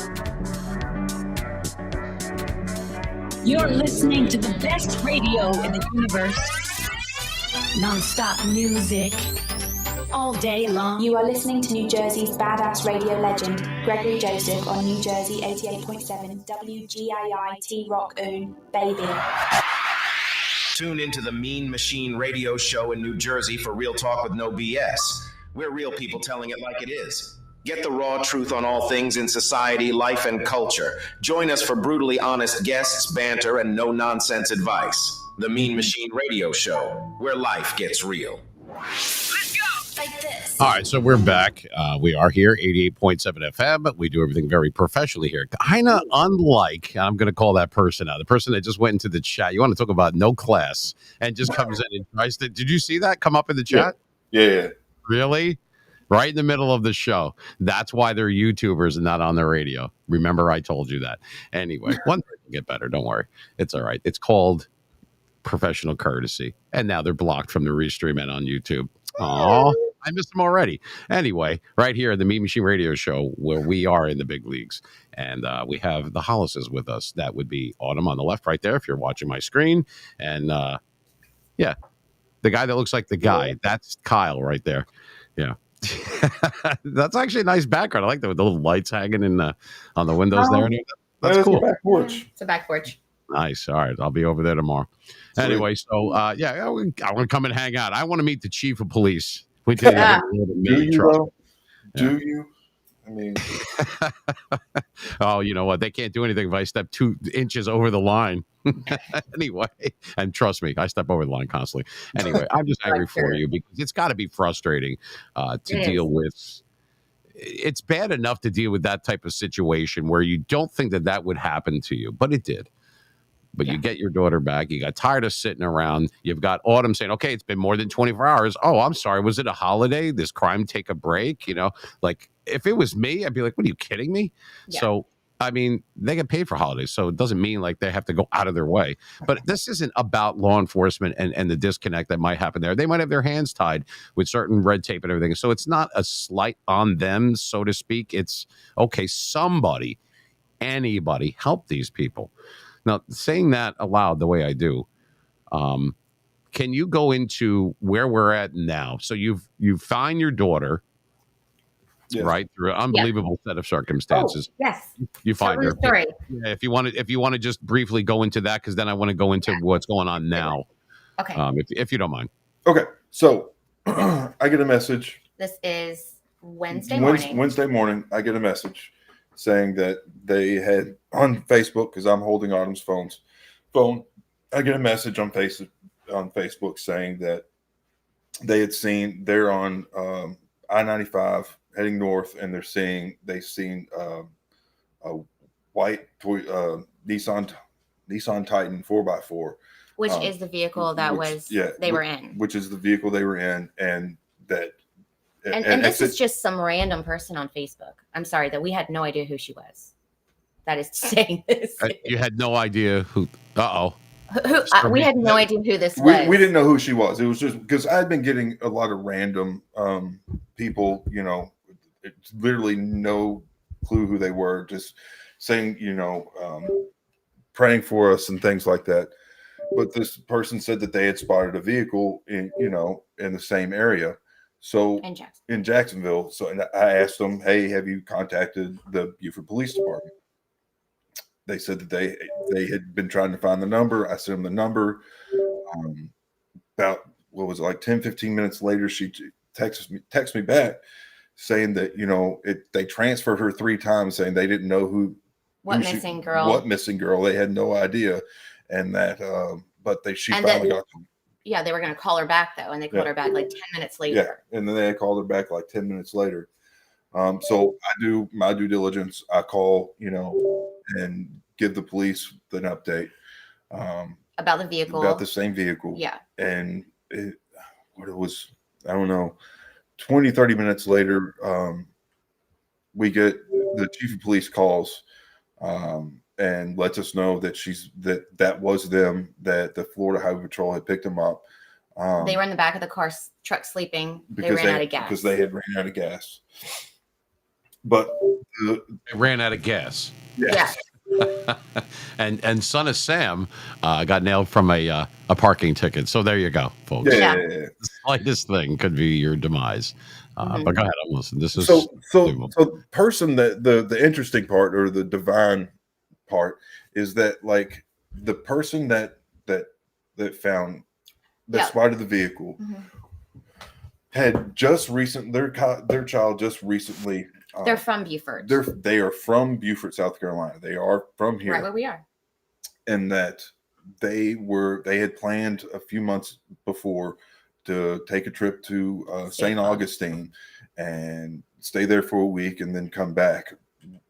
But they had made these plans while their child was at Coosaw Elementary, at a different elementary school. At the same elementary school that our son goes to. Unbelievable. Now, what are the that's what I was referring to for those that didn't hear last week's show. What are the chances of that? How many schools between here and there? Think about that. They were in my son's class. She was in my son's class. And then it seems to me, folks, that where you couldn't get help came from another place. Right or wrong? Right or wrong? It came from somewhere. It wasn't where you were looking, but it did arrive. That's the way I see it.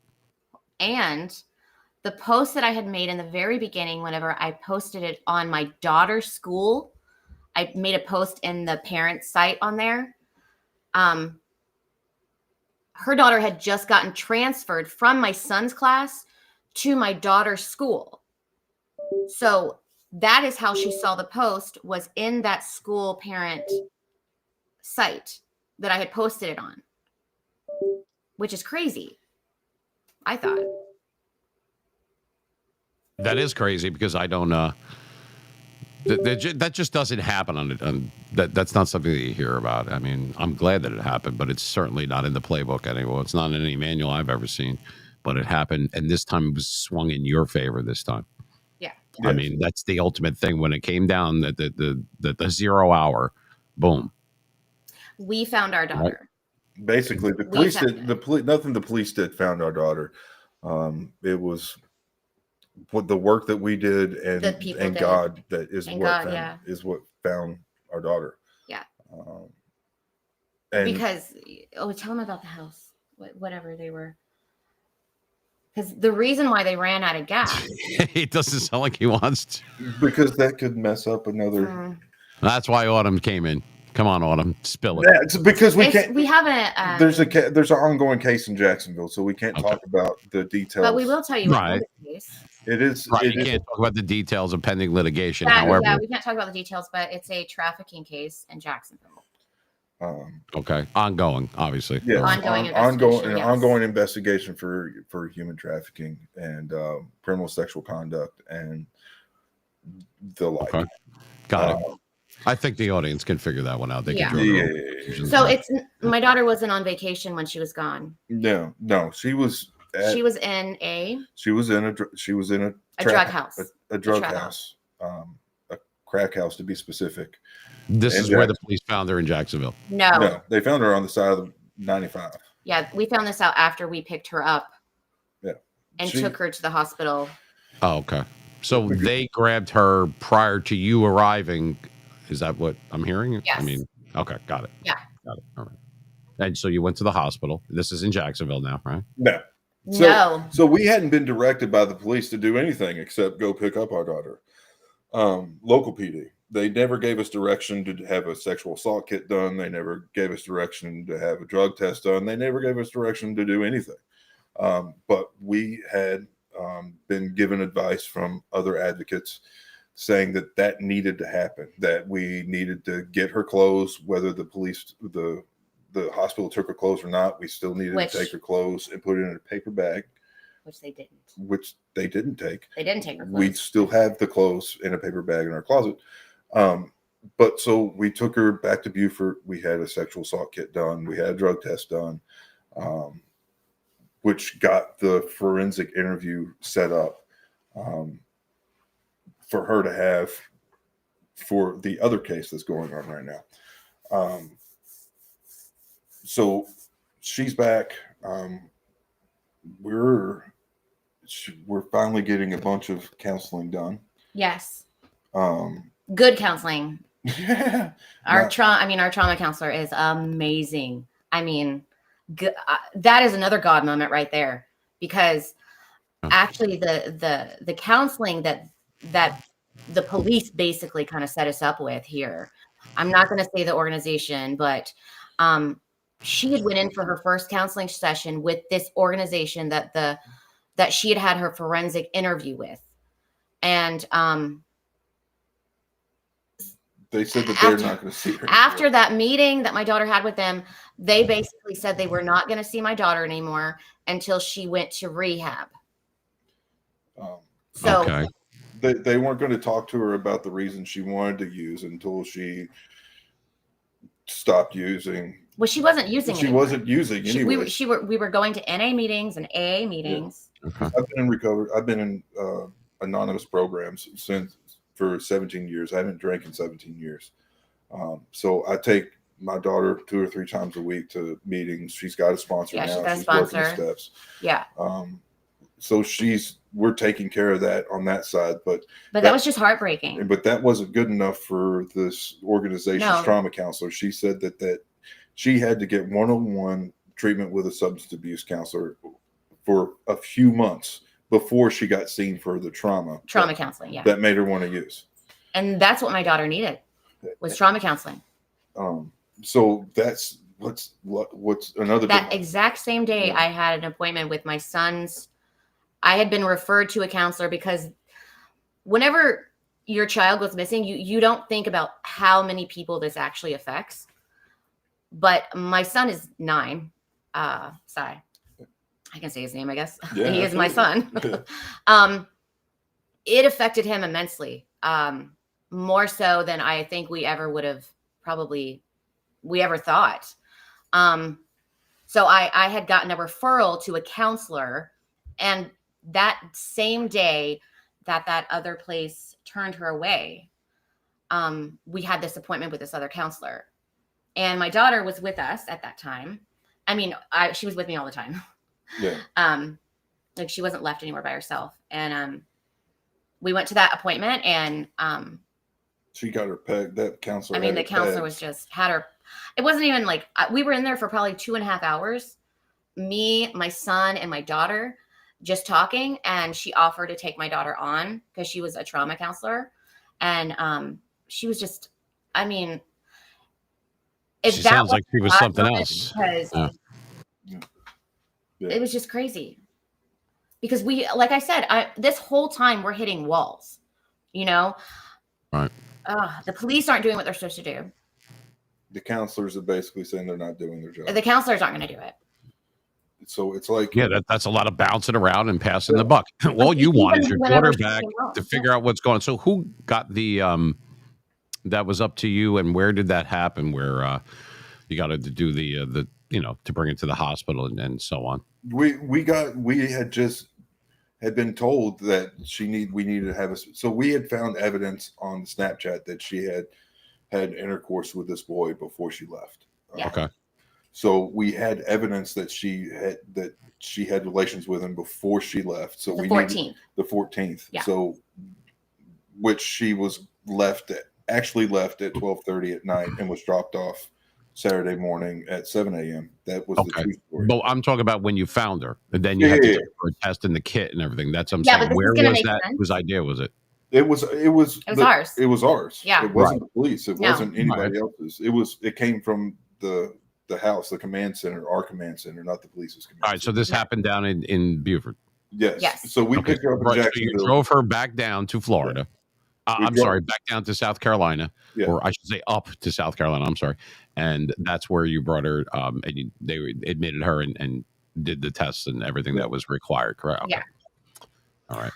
But this is also the point where they will not investigate anything after the 15th. After the 15th. The 15th. That is why they did not take her clothes. I didn't make them take her underwear. Sorry. I don't know if that's too much information, but I'm really bad. That's why I'm not on here all the time. But they did not take her clothes. You're telling what happened. There's nothing wrong with that. Yeah, they said that they couldn't. They didn't even drug test her. We made the now you got to tell the hospital how to do their job. It's a good thing that you guys exist. No. The hospital It was the police that had to ask for that, and they didn't. Yeah. All they wanted was the rape kit. That was it. And they did not take her clothes because she was not wearing it the 14th. Okay. Even though we have we do find out what happened while she was gone, but they don't take them because they're only investigating of what happened on the 14th. From the 1st to the 15th. From the 14th, basically. That's all they would say. It's the 14th. The investigator that was in charge the day that she went missing, correct? Because I know we're throwing the dates around, but it's hard for people to... Before that is all they're investigating. They're investigating the rape charge. Oh, okay. So this is prior to her sexual conduct for the 14th. Oh, okay. So nothing that they're doing is anything to do with what happened while she was gone. Jacksonville has that case. The Beaufort PD refuses to investigate. Yeah, Beaufort PD will not investigate it. Here, the trafficking case. So DSS has been involved, the Department of Social Services, basically here in Beaufort. That also, which is also Child Protective Service, if you want to. That's what it is. So if a child goes missing, run away, whatever, DPS is automatically involved. DSS is automatically involved. Mm-hmm. Which was fine by us. Yeah. We didn't care. No. So they had to do their own investigation about what happened. They had to go. They looked at the forensic interview. They questioned us for. I think we were on the phone, or I was on the phone at work for like an hour and a half, 2 hours. Oh, really? I didn't even know that. Yeah. She came over to the house though. Yeah. She was here. She was amazing, by the way. So we love our DSS work. They did their own investigation of the whole thing, and then so we got a letter 2 weeks ago. That was like a week ago. Week and a half. Somewhere between a week and 2 weeks. Tell her what's with the semantics, Autumn. We want yes. So I know. We get this letter, and it says from DSS, from Child Protective Service, saying that Emily's case is indicative of human trafficking. Yeah, which is okay. And this comes straight from what source is giving you that verbiage? Straight from Child Protective Services, straight from Department of Social Services. So CPS said this straight up. Okay, got it. Yes. Yeah. And we asked the police, are you going to investigate this now? No, we're not. This is now a Jacksonville problem, not a Beaufort problem. Okay. I think it's time to bring in the big guns. We dropped breadcrumbs and she found them. There's Kim right there. So hey, she's boots on the ground. This isn't like I said. So here she is. Hello. She's right there. Thank God, because I'm drowning. I'm still stuck on the 14th, the 15th, the 16th. I'm lost. But it's actually fast forwarding because Kim was there. For those that are listening in that can't watch, that's Kim Kelly from Digital Defenders United. She is familiar with not only the Hollises from last week when we did the space, but on the side as well. And you can comment as full as you want to. That's up to you three. I'm just here to observe that part of it. But I know that everybody's trying to help because it's a situation where this should never happen. Number one, we already know that. Number two, this should never happen like this ever again with the red tape and the come on, let's be honest. Let's call it a spade a spade. The shit that is going on where they're passing the buck around. Now, I can't weigh in more that I still can't believe, by the way, because Kim came in late, that this chief of police down in their sector, in their jurisdiction, didn't sign off on this thing. Wouldn't that be the first thing that they do? That I still cannot. I can't understand why that would. What would the reasoning? I'm racking my brain on why you wouldn't sign that for one of your constituents, for the people that are in your community. That's a serve and protect thing. They have all these people under their command that's supposed to be following and watching what they're doing, and that seemed like that was just a cluster of stuff that I have no idea what happened there. But that's got to be frustrating because you're dealing with all that. You've got Autumn doing the thing over here. Then you guys had to do a video just to get them off their ass. And then they're telling you, don't go, stand down. Then you got to go to Jacksonville. Now there's a pending litigation. Now no lawyer will take, it just seems like it should. It was difficult enough. Thank God you got your daughter back. But now the red tape is so thick, it seems like that nobody wants to. That's where we're kind of at. So I will bring Kim in because I got to take a breath here. So we bring him in. But I appreciate so far up until this point and beyond of how difficult this must be for the Hollises to do it. And this is the second time. So there's a lot of trust there. And thank you, because we've got your back. I mean, we're doing stuff, and I'll let Kim elaborate on that. But for, like I said, for those that are coming in on 88.7 FM, Kim Kelly from Digital Defenders United has joined us. And we're with Autumn and Kyle Hollis. And we're talking about their daughter, Emily, who was kidnapped and brought over state lines. And it seems like they're just passing the buck back and forth and this and that. And there's pending litigation that we cannot comment or elaborate on. We are obviously know that. But there's a lot of things that should not be. And that's what needs to be brought to light. And nobody better to do it than Kim. So, Kim, I'll give you the floor there. Well, I appreciate Thanks for being here. I want to definitely acknowledge everything your family's going through, because it's an understatement to say it's difficult. And I want the public to comprehend that in addition to, no family should have to ever go through this. And when bad things happen, unfortunately they do, the system is not set up to advocate for the victim or to support them or to ensure that there's aftercare or appropriate resources for the family, for the child, for their ongoing mental and physical health and well-being. It's a broken system. And there are a lot of things we could unpack there, both the incompetence as well as what's intentional. But the people who suffer are the victims of these things that should never happen in the first place. Yeah, Correct. I agree completely. We actually didn't understand how broken our system was until this happened. That's unfortunately true. It's heartbreaking. You Yes. know, I don't know. I can't really talk about it. I actually had to. I was so flustered yesterday because I talked to another advocate from Columbia, South Carolina, and I asked about the letter, from DSS. Is there any way that they could put pressure on local PD to try to influence to get investigation going? And she said, no, it's not.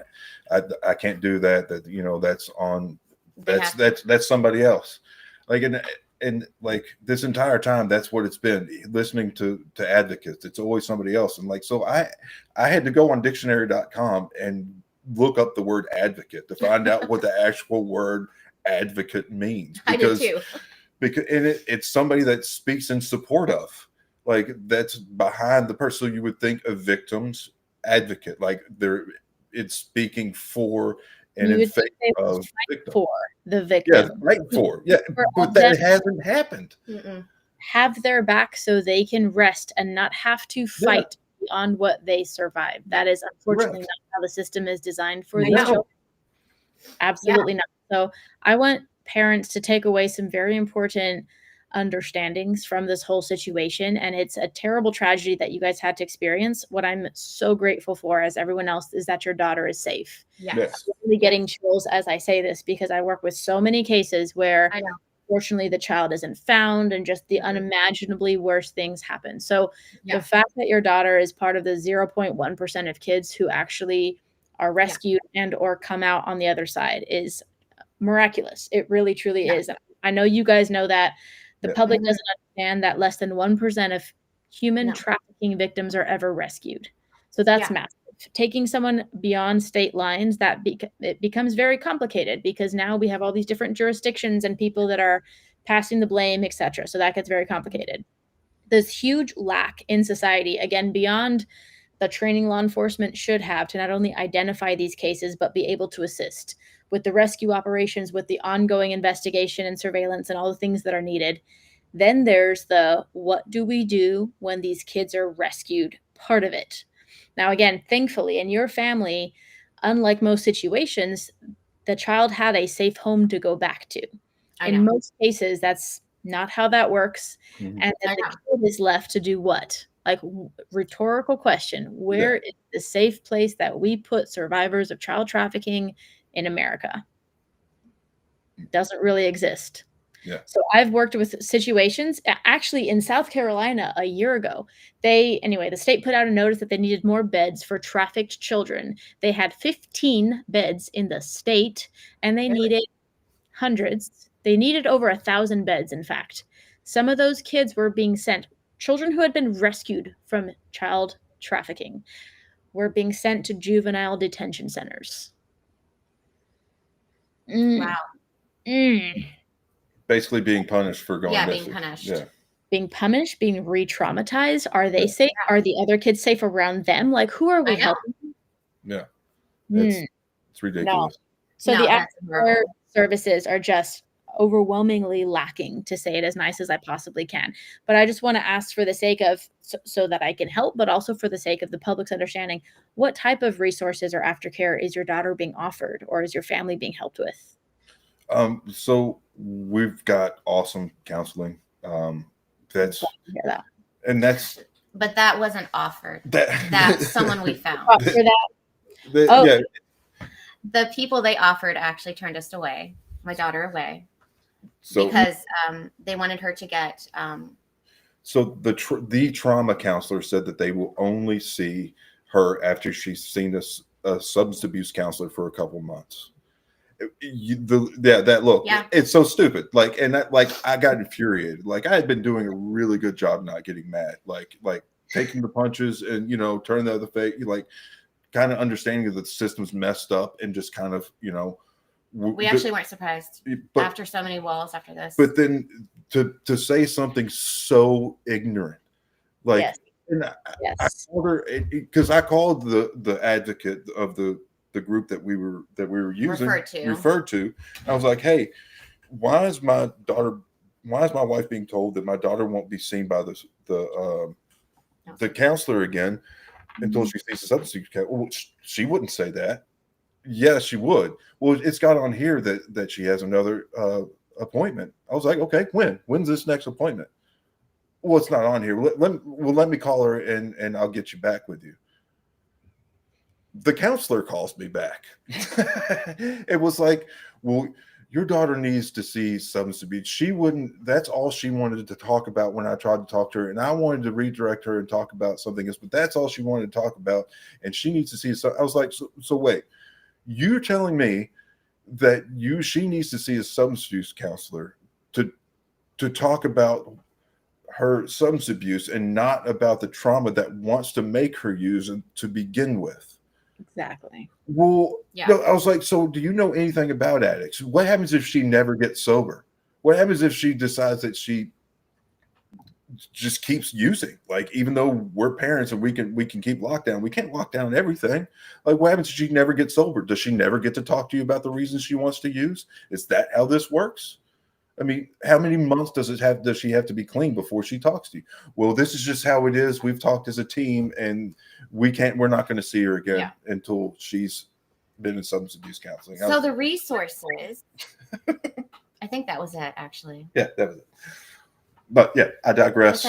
I mean, we did have some organizations, an organization that helped a lot. So, I mean, just like emotional help, but they were not given to us. They just found us and came and like helped.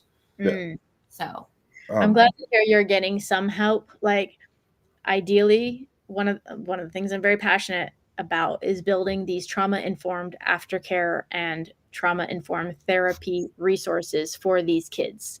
Because, again, I'm glad to hear you're getting some help. I know it's not ideal. It's not what you should be getting. However, there's this complete lack of understanding in the way things work, in the process by which this happens. And even well-meaning people are like, oh, we can't take them because they have a criminal history. We can't take them because of substance abuse. And you're like, in this situation, it is almost impossible for someone to not have layers of trauma that you are supposed to be qualified and willing to help them with. So beyond the lack of understanding, there needs to be better resources. There needs to be better ability to provide care to these kids who have survived the unimaginable and are not in an ideal state, both mentally and physically. So the medical care, the trauma-informed medical care, is a whole thing, because, as you know, it's a pretty intensive, not only to do the different tests and things that are needed to verify what happened, that can be very traumatizing in and of itself. Yeah. Then beyond that, if they need urgent or ongoing medical care, that's another thing that needs to be trauma informed. Then beyond that, the mental care aspect of things, it's not a one and done thing. Nope. It's not a let's sit around and talk about bad things. It's not a typical situation where we want to sit around and relive all those bad moments. It's a help the kid figure out. I'm obviously oversimplifying something quite complex, but it's like, okay, Yeah. bad things happened. Bad things never okay. We're not going to try to, I call it make it pretty. We're not going to try to make it pretty. We're not going to say, yes, but you're so strong and you survived and God has a plan for you. That's all great.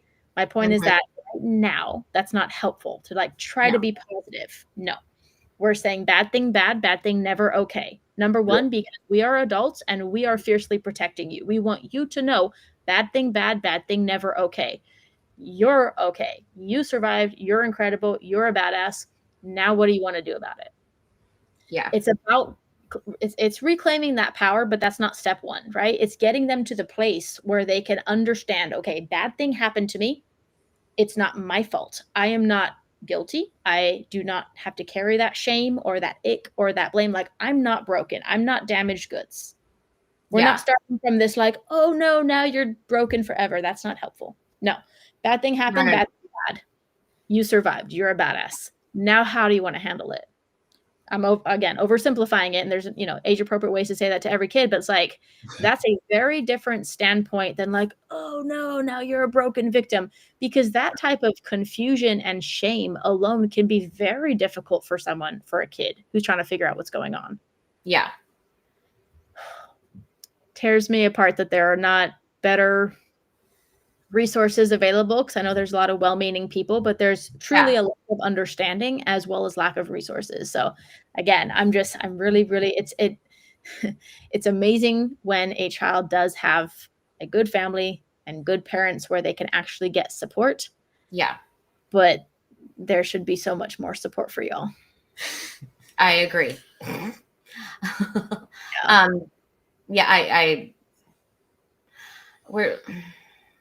This whole thing has just been, I literally feel like I'm living in a movie. This whole time it has not felt real. Yeah. Like even when she was missing, it was still not, I mean, of course she was missing, but this whole time, like the police not doing their job. And like, I mean, I just felt like this cannot be reality. Right. They cannot just not look for my daughter. She's 12, and then we find her, and then they're not going to investigate. Then they're not going to investigate a trafficking charge here, and Jacksonville has no jurisdiction here in South Carolina. Yes, things happened in Jacksonville, but they came here. They came from Beaufort. I don't know about you, but I think some sort of investigation should be going on here. Absolutely. I mean, is that, do you not think so? I mean, like, I would think so. So had to leave somewhere. I don't know every detail about this case, of course, but there was another boy involved, right? And he's still a minor. Where is he now, or what happened to him? He's still in. As far as we know, he's still in juvie. Yeah, he's in juvie. He stole a vehicle in Jacksonville to drive back, because this is another part of the story. Whenever we go pick up my daughter, he actually got picked up by his parents, where his mother and uncle. Yes. And instead of going with his parents, he bolts. After the police hand him over in Jacksonville, he takes off again, like down the road. So the police are then looking for him. So we come and pick up my daughter. We get back to Beaufort and do the kit and everything like that. And then we hear that this boy, the 16-year-old boy, had been arrested in Beaufort because he had stolen a vehicle in Jacksonville, drove it down here. They found the stolen vehicle he was in and arrested him. So that is what he's in juvie for right now, I think, for the stolen vehicle. No, they were serving him the restraining order. I know, but I wasn't going to get into that because that's a whole other story. Yeah, the restraining order is a pretty good story, but we can't. That's a long one too. So when they were trying to serve him the restraining order papers, he took off running in the stolen vehicle and wrecked it. And that's did he wreck it? Yeah, I didn't know that part. That's how he got. That's how we got caught. Okay. So, yeah, like he took off from the police getting there. Better now that they're both in the same room at the same time, isn't it? It's a little bit different from last Wednesday. I'm just a casual observer here. That's all. Go ahead. Yeah. By all means. Right.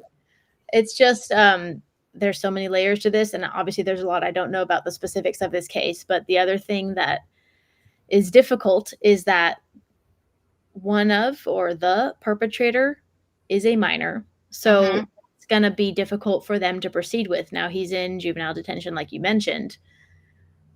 My thought process also goes to, like, look, what is he, 16? Like, he's, you know, he's not a young child, but he's still a child. Like, what has that child been through? Yes. What is his family like to allow him to lead him into that path and whatever he was running from? That's a whole other realm of this. And, you know, people at any age can make bad choices that affect people. Like, we all have the freedom of choice, and there are consequences to those choices, and good people get hurt all the time by people making bad choices. So yeah, it's, you know, that's life. But that kid's also a kid, and that kid also needs help. Now, is juvenile detention necessarily helpful? I don't know this particular case, but it's another realm of this where, is that what we would say trauma informed? You know what I mean? I'm not saying he should be free on the streets, but I'm also saying, are we helping that kid, or are we the system? You know, is he being? I mean, he's a year and a half away from being 18. So, and we do. I mean, how much of a kid is he? So, and we do know things about his past, but it's not our place to say it, if that makes sense. Yeah. Well, what I'm getting at is, I'm not saying that kid is safe for other people. I'm not saying he should be on the streets, because I'm not saying he's safe for other people. However, there's a, like, I'm always going to side with the victim, in the sense of, like, when these bad things happen, someone's a victim of the decisions of somebody else. But that being said, we also have a society that's creating, that's allowing maybe kids like that to end up like that. So a big part of my, you know, thought process was like, what did he experience his childhood? When his family came to get him, he ran from them. Like, that's that's what I mean. Like, why aren't they whenever I say investigating for Beaufort, I am meaning investigating what is going on, and not him, because Jacksonville can do that. I meant, is there anybody else connected to this here? That's what I'm saying. Him being a child, it doesn't seem, it is not likely that a child just decides to do things that are not right. That's not generally how that happens. So unfortunately, they are normally the product of their circumstances. And again, I'm not saying, you know, I don't know more information about this than what I've heard, but there's a lot more to it from what it seems like. And there's a lot of maybe Band-Aids being applied, or things being swept under the rug, that should be looked into much better. That's kind of what I was trying to just to interject. Yeah, that's exactly what I was trying to get at before, when I said that there was holes in not in your story, in just the disconnect, the chain of custody, you know, just it's something, it didn't jive. And there are, I don't know how else to say it. I mean, and that's the thing, that we know a lot. We do know a lot of background information, but again, we're not here to air out somebody else's dirty laundry. We're not here to air out his background, her background, any of that. That's, if they want to come out and say something about that, they have every right to do it, and it's not our place to say it. That's their place to say it, and because it's coming from us, whether we say it well-intentioned or not, it could be taken any way somebody wants to take it. Right.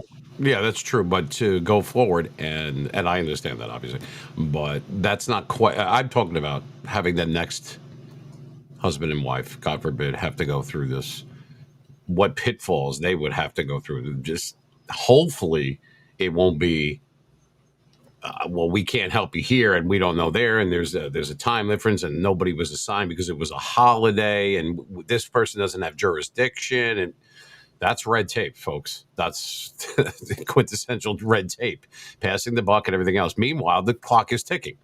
It's just a miracle that something bad didn't happen worse, and thank God she's back, like Kim alluded to, like we had mentioned and previously. But what can you say? What's in your heart that you could say to someone if they're going through this now, or God forbid that this happens tomorrow? Because we all know, I don't know the exact stats, but obviously this stuff is happening constantly. I mean, let's be honest. I don't want to, candy coat it at all. I'll start first. What would you say to a husband and wife that's in the same position that you are now? Like, what would you say to them? What would you tell them? Get vocal. You are the one that's going to find your kid. Yeah. If this has happened to you and you don't have a private investigator, you're wrong. Yeah, you need to get a private investigator. I mean, we didn't have any money, but It's we actually had a few people that had offered that were private investigators to do it for free. that morning. But you will find your children. Yeah. You will have to be the advocate for them, unfortunately. Not law enforcement, not the FBI, not Of local, course, state, of course, call county. the law. Yeah, still call the law enforcement. You still need to do that. Yeah. But the reality is, You need to. I mean, I've had so many parents contact me from all over the place. We aren't special. This isn't like a special case. That this is like only happened to us. No. This happens everywhere, all over the United States. And that's what makes it, we had no idea, and that's what makes it so scary. Like, and heartbreaking that the kids aren't as important, I feel like. My daughter was 12. I mean, how can, I don't know, I feel like a stolen vehicle be more important than my 12-year-old daughter? I don't know, they're kids. She's a kid. You're absolutely right. Like, I'm not trying to turn everything into a lesson, but when situations like this happen, like, again, first priority, the girl is safe, and that's amazing. Yeah. But beyond that, it's like, exactly like Greg asked, what would you tell people? Because this is just so unimaginable to most people. And there's this assumption that when bad things happen, we have systems in place that will help us solve those problems, that will help us fight, that will have our back so that we can sit back and grieve or, take care of our family in the meantime. That's not how this happens. No. Another realm. So I'm big on, I've been an advocate against child trafficking and child exploitation, all of that for years. I've worked with law enforcement. I've worked with a lot of different nonprofits and NGOs and all these different types of groups. A lot of people seem to think we may be dramatizing this or just overreacting when we talk about why you need to keep your kids safe. So I've actually narrowed down my public awareness and speaking and advocacy work from child trafficking, which is just too dark, scary, gross, overwhelming for most people to comprehend. A lot of people want to call it a theory to my face, which does not work out well for them. But still, it's a whole thing to spoon feed them the truth and try to get them to comprehend it. So I'm like, all right, let's not even go there.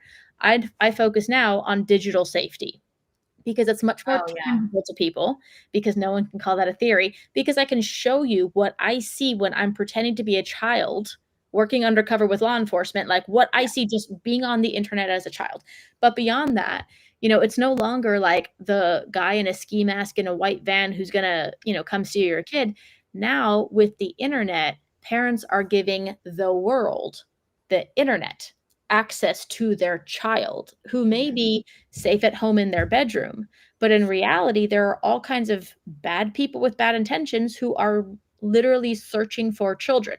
I can prove this based on all the undercover work I've done. I know it sounds dramatic. It's just that every single time in every city and state in America that I've done undercover work pretending to be a 12-year-old child, the most innocent looking, just baby face girl, every single time it takes less than 1 minute from setting up a profile, like just not even a dating app, not a dark web app, just a profile on a social media app as a child.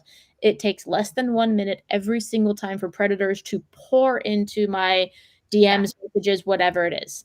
So well-meaning people will truly not be aware of the risks or think we're overreacting when I'm like, please don't give your child unlimited, unsupervised access to the internet. Yeah. So that's, kind of a subtopic of this whole situation. But I'd like to touch on the digital safety side and just the realm of the online world that most parents are unaware of and that their children are very involved with. So what would you say to a parent after everything you guys have experienced? If someone wants to give their child a phone with access to the internet, what would you tell them?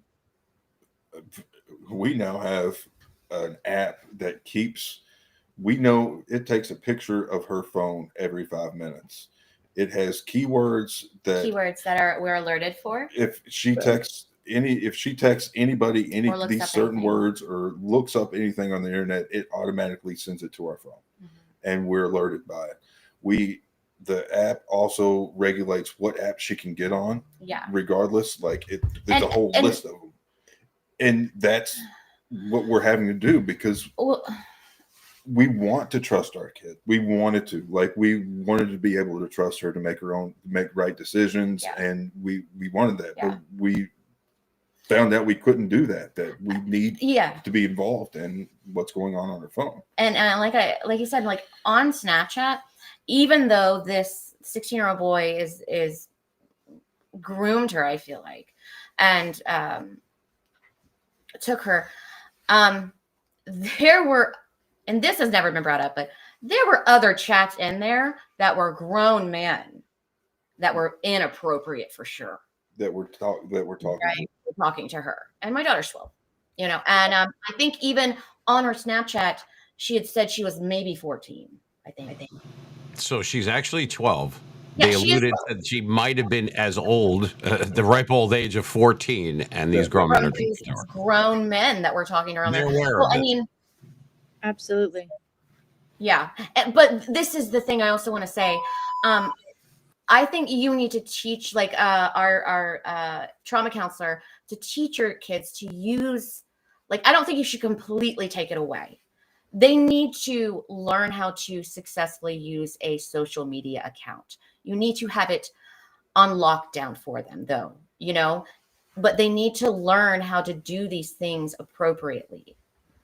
That's why my plea to every parent, because I'm as passionate as I am, as many things as I cannot unsee that I have seen, I'm also a realist, right? So my plea to every parent is, please do not give your child unlimited, unsupervised access to the internet. Those two things. I'm not saying to completely raise them under a rock.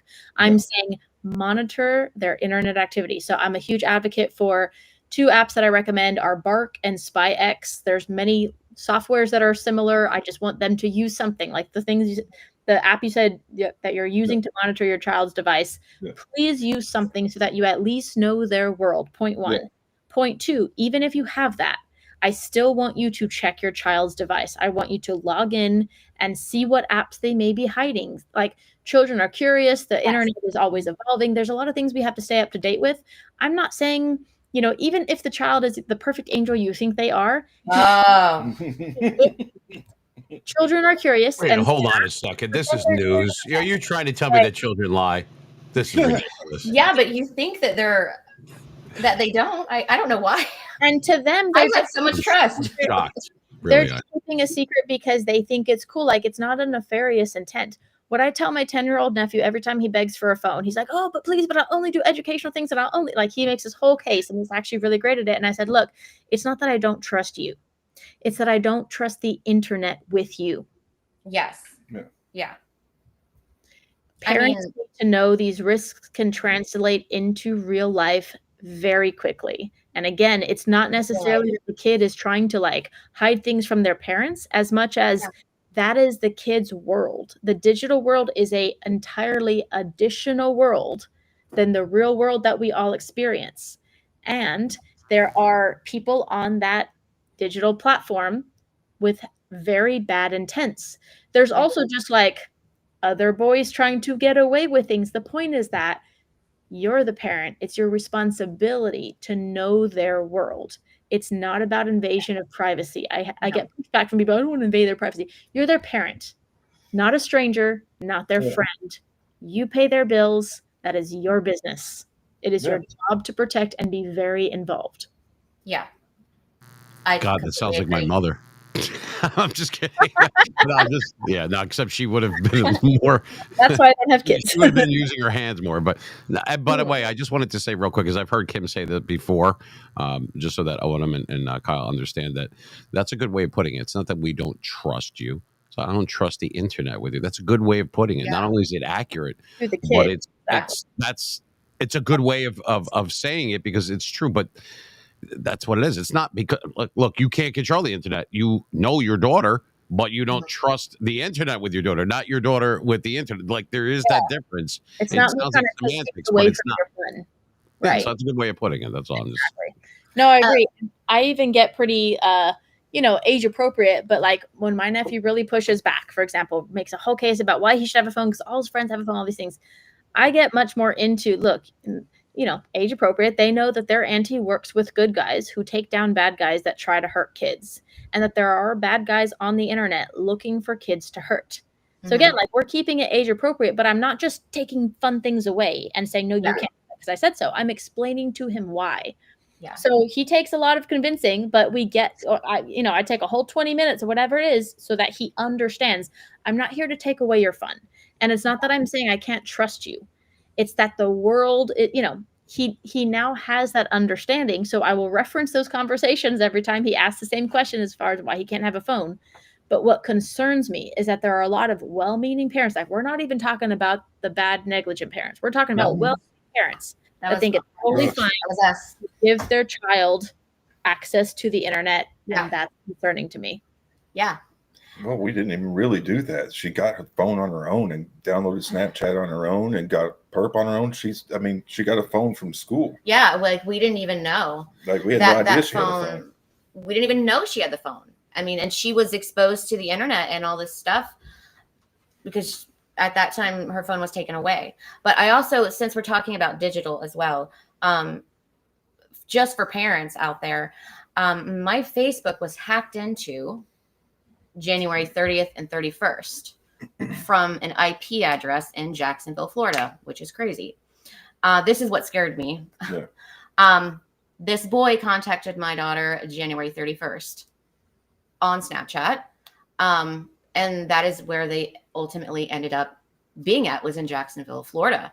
And I am not a conspiracy theorist person, but after all of this that has happened, that's just too many. That's just like, what? I would love someone to tell me, oh yeah, those two connected devices that are in Jacksonville are just like, a fluke. Yeah. But it's like, seriously, like, why would someone hack into my account with trusted devices from Jacksonville? 20 minutes, literally 21 like, not even 20 minutes from where and she was some located. change. Like, as parents, you need to have your own phone locked down. Correct.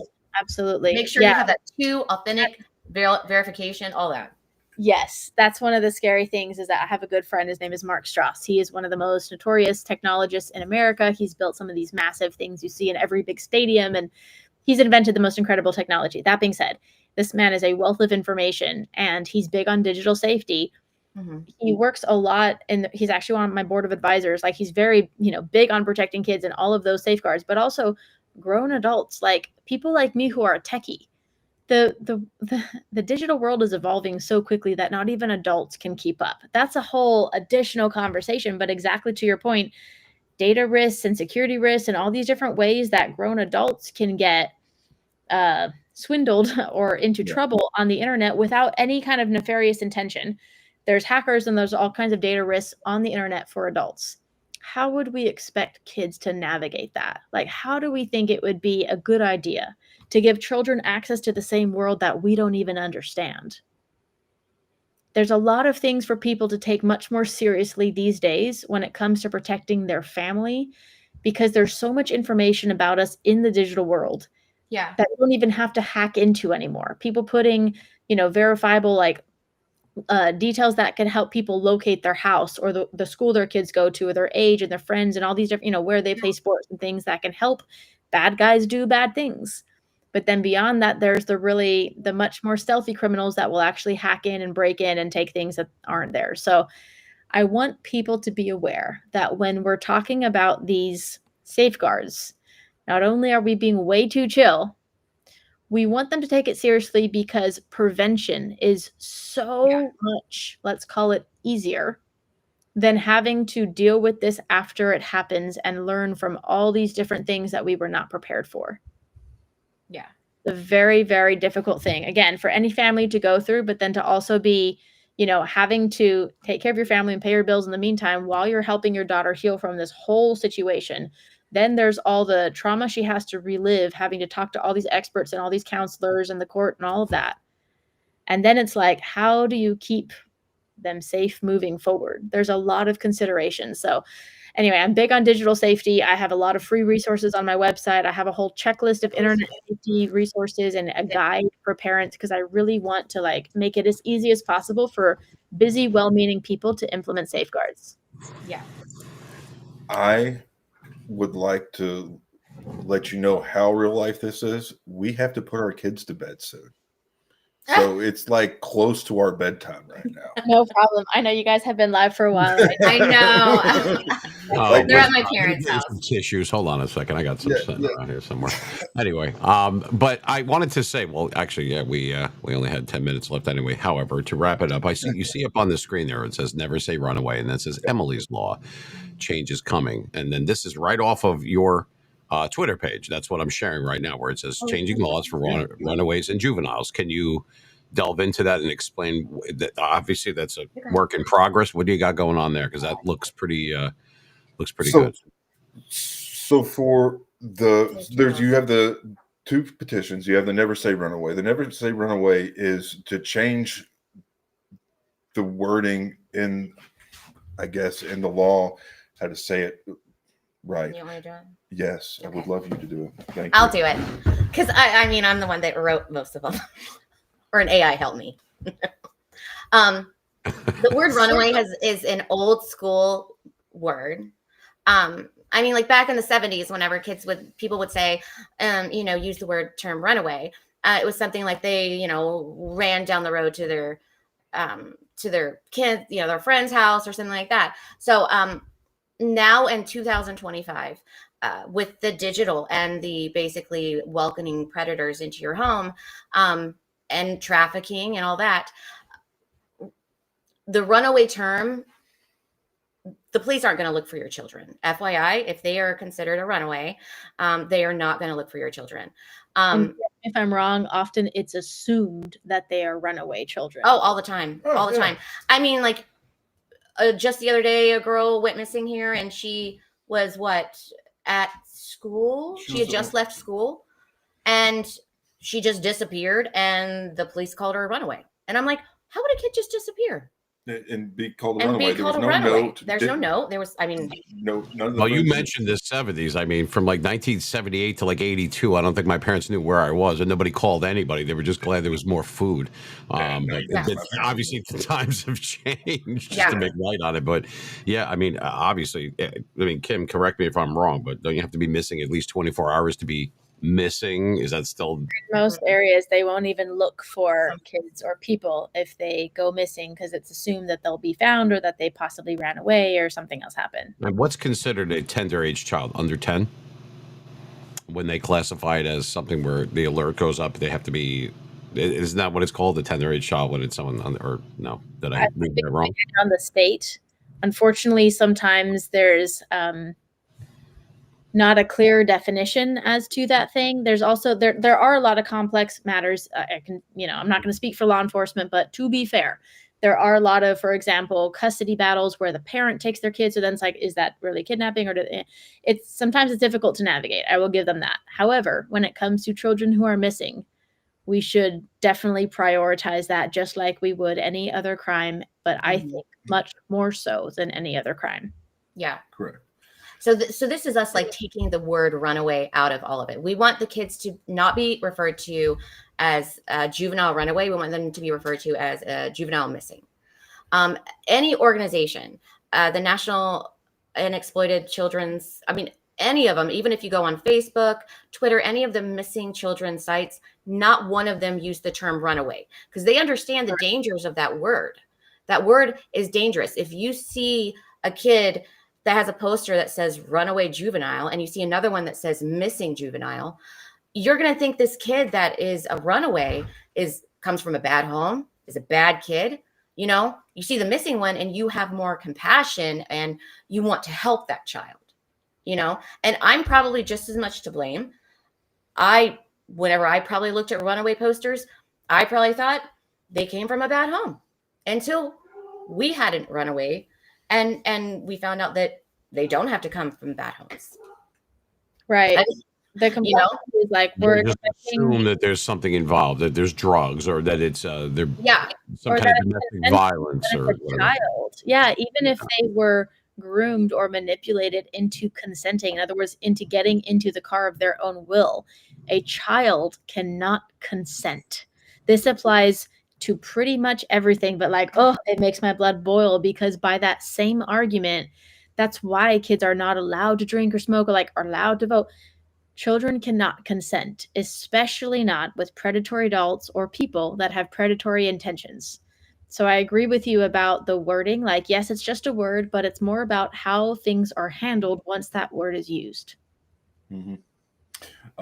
And the second one is Emily's Law. It's where having 16 and 17-year-olds be held accountable for taking a 15-year-old and younger across state lines without parental consent. Because right now it's not illegal. Traffickers know laws. They know what they're doing. Criminals aren't dumb. They know how to get around it. They know that FBI is not going to go after a 16-year-old taking a 12-year-old or a 16-year-old taking a 14-year-old or whatever. But if an 18-year-old did, they get in trouble. Now they're getting investigated. So a 16 and 17-year-old needs to be held accountable for taking and be held accountable if they do not have parental consent, taking a 15-year-old and younger across state lines. Absolutely. Just like you were saying about consent. Yeah. Yes. Because a 16-year-old has consent. Yeah. A 16-year-old has consent in a lot of situations. A 12-year-old doesn't have consent to really do anything. No. For example, I'm just going to say one. I'm sorry. It's actually in the bill if you read it. In South Carolina, let's say a 25-year-old has sex with a 16-year-old, okay? Their attorney can use in court, the 25-year-old's attorney can use in court, well, this 16-year-old has consent. Yeah, a 12-year-old cannot use that defense. No, the defense, if the child is 15 and younger, they can't even use that defense. But for 16 and older, a defense attorney for that adult can use that a 16-year-old has consent. Yeah. And there's different ages of consent in every state. But to your point, there's like in the same way that we don't allow children to consent to drinking alcohol, even if they say they want to, there are laws in place that are supposed to prohibit them from doing so. Why? Because we know it's dangerous. Yes. So expecting that a 12-year-old could consent to anything is just absolutely ridiculous. But then we project across state lines, and correct me if I'm wrong, the boy did not have a license. The boy was not authorized to drive a vehicle. So there's a huge problem right there.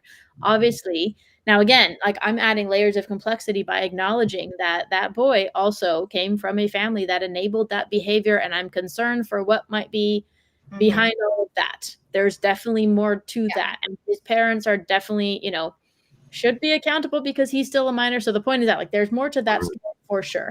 And they didn't. I'm sorry, Kim, to interrupt, but not only that, from what the Hollis is telling me as well, it was more in their best interest not to report the car stolen. If I do remember you saying that. Yeah, so they felt coerced. But they felt coerced by the police not to report it. Yeah, coerced, which is almost impossible to prove in court law, which we already know. But because you need corroborating evidence, nobody wants to go against. They live in the same town as these guys.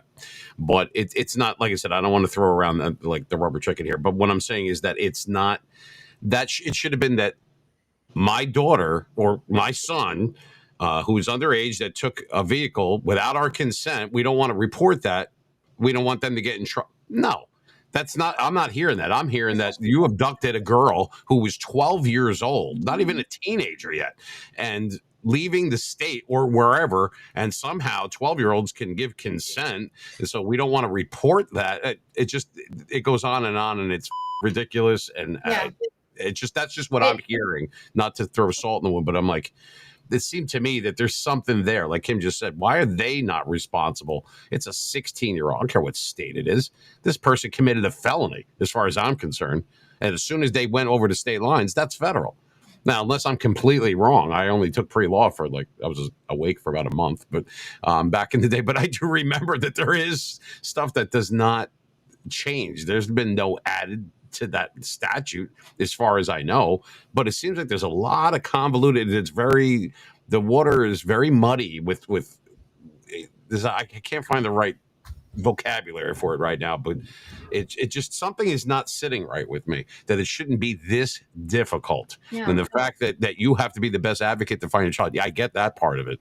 I would have did the same thing you did. Eventually I would have been like, okay, the video's done, you're not going to help, fine, arrest me, but I'm going to go get my daughter. I mean, that's what I would have did too. You know what I mean? But there's something that I'm missing in there. And obviously it leads to other things that are pending that we cannot make a claim to, nor can we comment on. I get that part of it. Where are we at now? Now, within closing right here. So obviously this is not something that we could talk about in just one or two sessions. We'll do it again, and we'll go even further if you decide to. I wanted to see, is there some light at the end of the tunnel for some people? So that's not all doom and gloom, because there's probably people out there we don't even know about that are going through something similar right now. We just don't know who they are. But come on, with millions of people in this country, it's got to be what. And you've already told them what you can. But with this never say runaway thing and the Emily's law, I think that's excellent. I'd love to have that emblem, and I'd like to put it on our website if that's okay with you. When the time is right, I'd love to do that, because there is people, whether we ever meet or not, that actually care. As a parent, as an American, as a patriot, as all the things that I consider myself, but more or less the number one thing I consider myself out of everything is a parent. And that hurts me, even though I've never met Emily or either one of you. But it hit me in a certain way where I felt compelled to have you on. And I wanted to thank you, because this is not easy. You got to keep reliving it every time we're asking these questions, and I get it. And then you get the Q&A, which we didn't really have tonight because we had that last time, but that's why I brought in Kim. I'm glad that she's able to. I know. Thank you, Kim, for coming. Yeah, I mean, she's awesome. She didn't even hesitate. She didn't hesitate at all. I mean, it's amazing that you. What I'm trying to say is that you do have people that care, even though we're not in your own backyard. Thank you. Just wanted to let you know that you're not alone. And whatever I can do, you have my private number and everything else. So, in closing, how did you? I mean, if you or Kim want to add something to it, I'm exhausted. I can imagine how you guys feel, because but she's home and you're going through therapy. You did mention that in the space last week that I had asked, and you did answer. You said that you're doing therapy individually, you and Autumn, and then her by yourself. Is there a time, and I remember asking this, where all three of you are going to be in one, whenever that time may or may not come? Are you open to that? Are you waiting for her to see therapy? I mean, you're a family. You're going to do things together as a family. Good, yeah, bad, the dynamic has changed in our house, definitely. My daughter is a lot more open now. She now knows that we're not going to kill her if she seems to think that I'm going to scream her down, if she tells us she does something wrong. Our thing is that, it's okay to be honest. All you have to do is tell us the truth. Right. And kids make mistakes. We know that we made mistakes as kids. Good. That you be able to come to with anything. Yeah. And really that's changed a lot in our house. She is way more open about things now, which sometimes is too much. Okay. But it's great to know that she's willing to trust us like that. And so that has been a big plus for me, is that her openness now. Good. Because before she wasn't open about anything. It was still door, came down. Yeah. Her two emotions when she came back was anger and numbness. That's it. And she would just constantly tell the story, bits and pieces that she could remember of when she was gone. And it was kind of like she was disassociating herself from it. So it was, it was hard. Small things are happening, and the small things are starting to build up in our house. And then into good, solid things. A lot of people think, and I know it's easy to say this in closing, but they say, well, your daughter was taken from you. What people don't understand sometimes, in my opinion, is you were taken from her as well. They don't look at it that way. Which is true, but that separation as a parent, I wouldn't sleep. I wouldn't be able to eat. I would be angry. It would be a roller coaster of emotions. But anger, trust me, would be number one. But all out the window as soon as I grabbed her and brought her back. Like I don't care what it was. Just I'm glad that you're here. Hug me. Yeah. Like that's I know. And with parents that I could tell that the way that you are, maybe it's never going to be okay, but you're going to get through it together. And she will adjust the best way that she knows how because she has two loving parents that are open to it. Plus, you have your son who's kind of right. It affected him. He might not be verbal about it, but come on, kids pick up on a lot of things that, as you know, without being verbal. It's not what you say, it's what you do. It's what they see. I know that for a fact. You're going to be okay. Your dynamic might have changed, but nothing has changed the core, the nucleus, and that is the love for your children and for each other. That will never change. With that, there's always hope. Maybe you're not supposed to get over it. Maybe that's not it. But we certainly can learn something from it because those are the type of people like Kim is, where you could have just did a 180, said, the hell with it, I got to go here. But you didn't. You stopped to say, like Kim did. She's got her, she's got Digital Defenders United. And you're going to have Emily's lawn. I mean, this is important. Everybody would have understood if you said, you know what, the hell with this, let them heal, God bless you, and here's this, and here's a few bucks. But no, you didn't want to do that. You want to make sure that this does not happen to someone else. That takes special type of people. Let me just tell you. I'm not just saying that. Nobody would blame you, but you didn't do that. That speaks volumes on who you are. So you didn't do anything wrong. You did it all right. And pending litigation and everything else, I wish you the best with it. I don't know how much more I could comment on that, but obviously you have people in your corner that you've never even met before. How's that? That's great. Good. You can go to sleep tonight knowing that, right? Yeah, absolutely.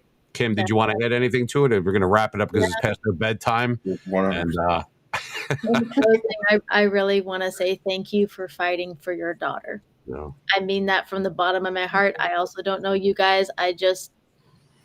There are so many families that are not willing to do that. So it matters to her, to the world, generations to come more than you know. Thank you for being the people she can trust and the people she can talk to. She needs it, and seriously, thank you. Thank you. Yeah, I mean, I can't say it any better than that. That's like the best way to end right there. Thank you. I appreciate both of you. Thank you so much. Thank you for the time, and we'll speak again because there's a lot of ongoing things that, like I said, we can't comment on now, but it's all good. In other words, you have people in your corner that weren't there before, but they're there now, and they're not going to walk away from you until everything is fine, however long that takes. So take comfort in that, if nothing else. I assume that you're going to have other things that you're going to put out about the, Emily's Law and everything. You let me know, and we will definitely block that out for you. Not a problem. People that are watching this on X and on YouTube, and it's on Facebook too. We've been live on all of those, and we'll have a radio special when we're ready. We got to bring it up slowly. First it's a space, then it's a stream, and then we go on the air. See how it works? We bring it up from Farm League, AAA, right to the major leagues, like just one thing at a time. So you'll be drafted very soon, but let us know what's going on. Please keep in touch. And like I said, you have my private number, and obviously you're in touch with Kim, so she'll keep me in the loop of what's going on there. And hopefully people that listen and watch this, they will get a little comfort on themselves tonight that it is possible not only to get your daughter back or your son, but maybe avoid this.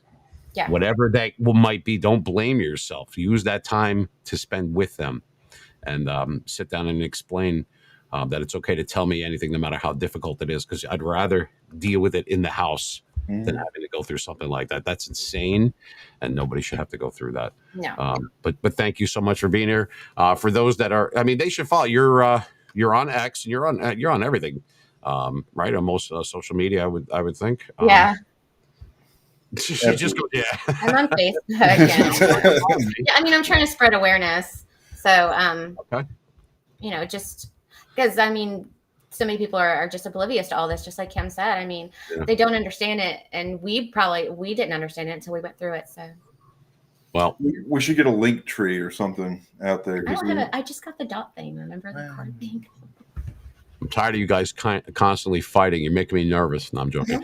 Anyway, so get a link tree. Get a lemon tree, whatever you want. But whatever it is, we will certainly help get it out for you. That's thank you. Of course. Thank you. And please give Emily our best, please, if you Yeah. could. And, It's we'll bring all down the road. We'll bring it down and we'll play some music or something for it. Kids like that stuff, right?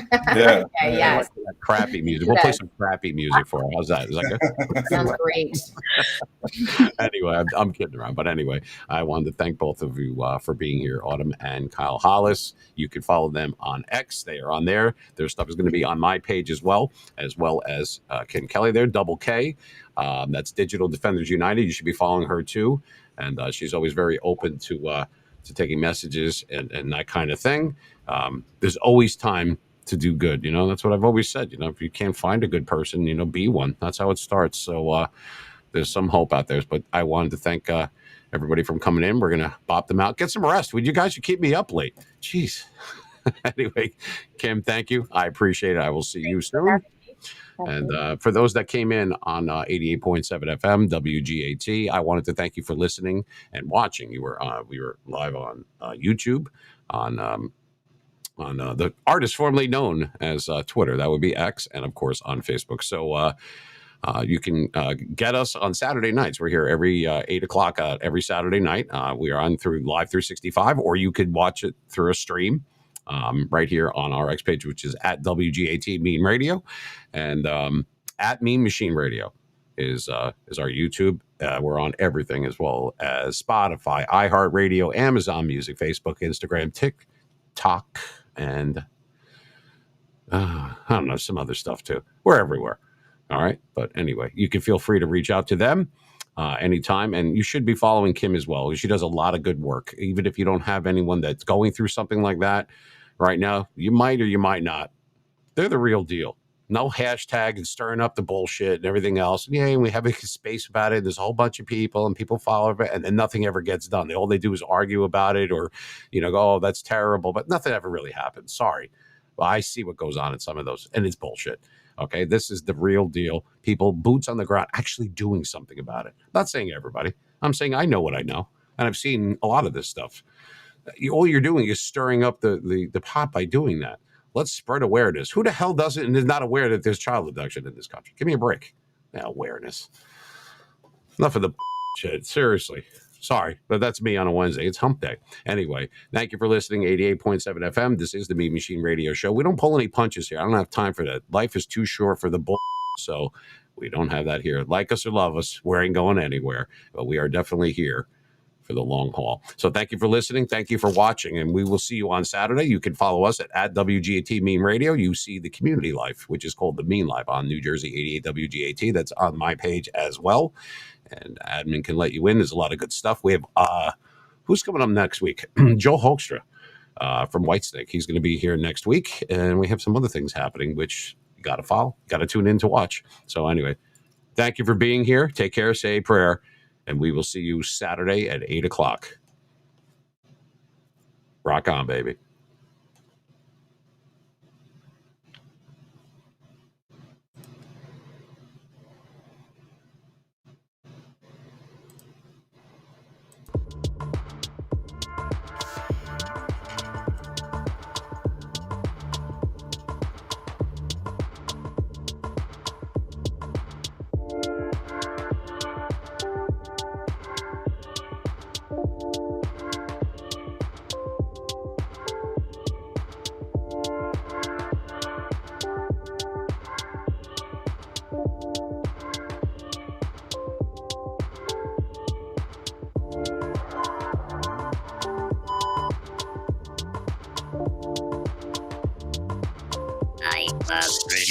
Welcome to New Jersey 88 WGAT. You're listening to the Mean Machine Radio Show, home of Mr. Badass himself, Gregory Joseph. When you need the best sound, when you want the best songs, tune in.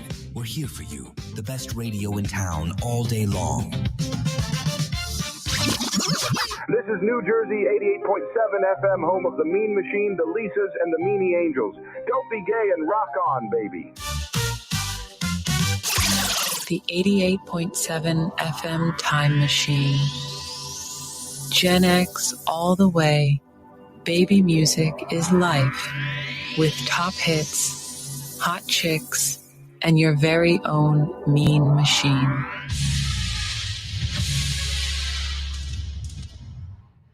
You're listening to the Mean Machine Radio Show, hosted by Gregory Joseph on New Jersey, 88.6 WGAT. Rock on, baby.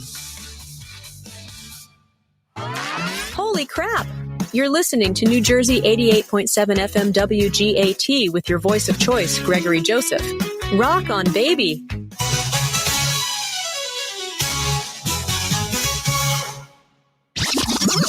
This is New Jersey 88.7 FM, home of the Mean Machine, the Lisas, and the Meanie Angels. Welcome to New Jersey 88.7 FM, the home of Gen X rules.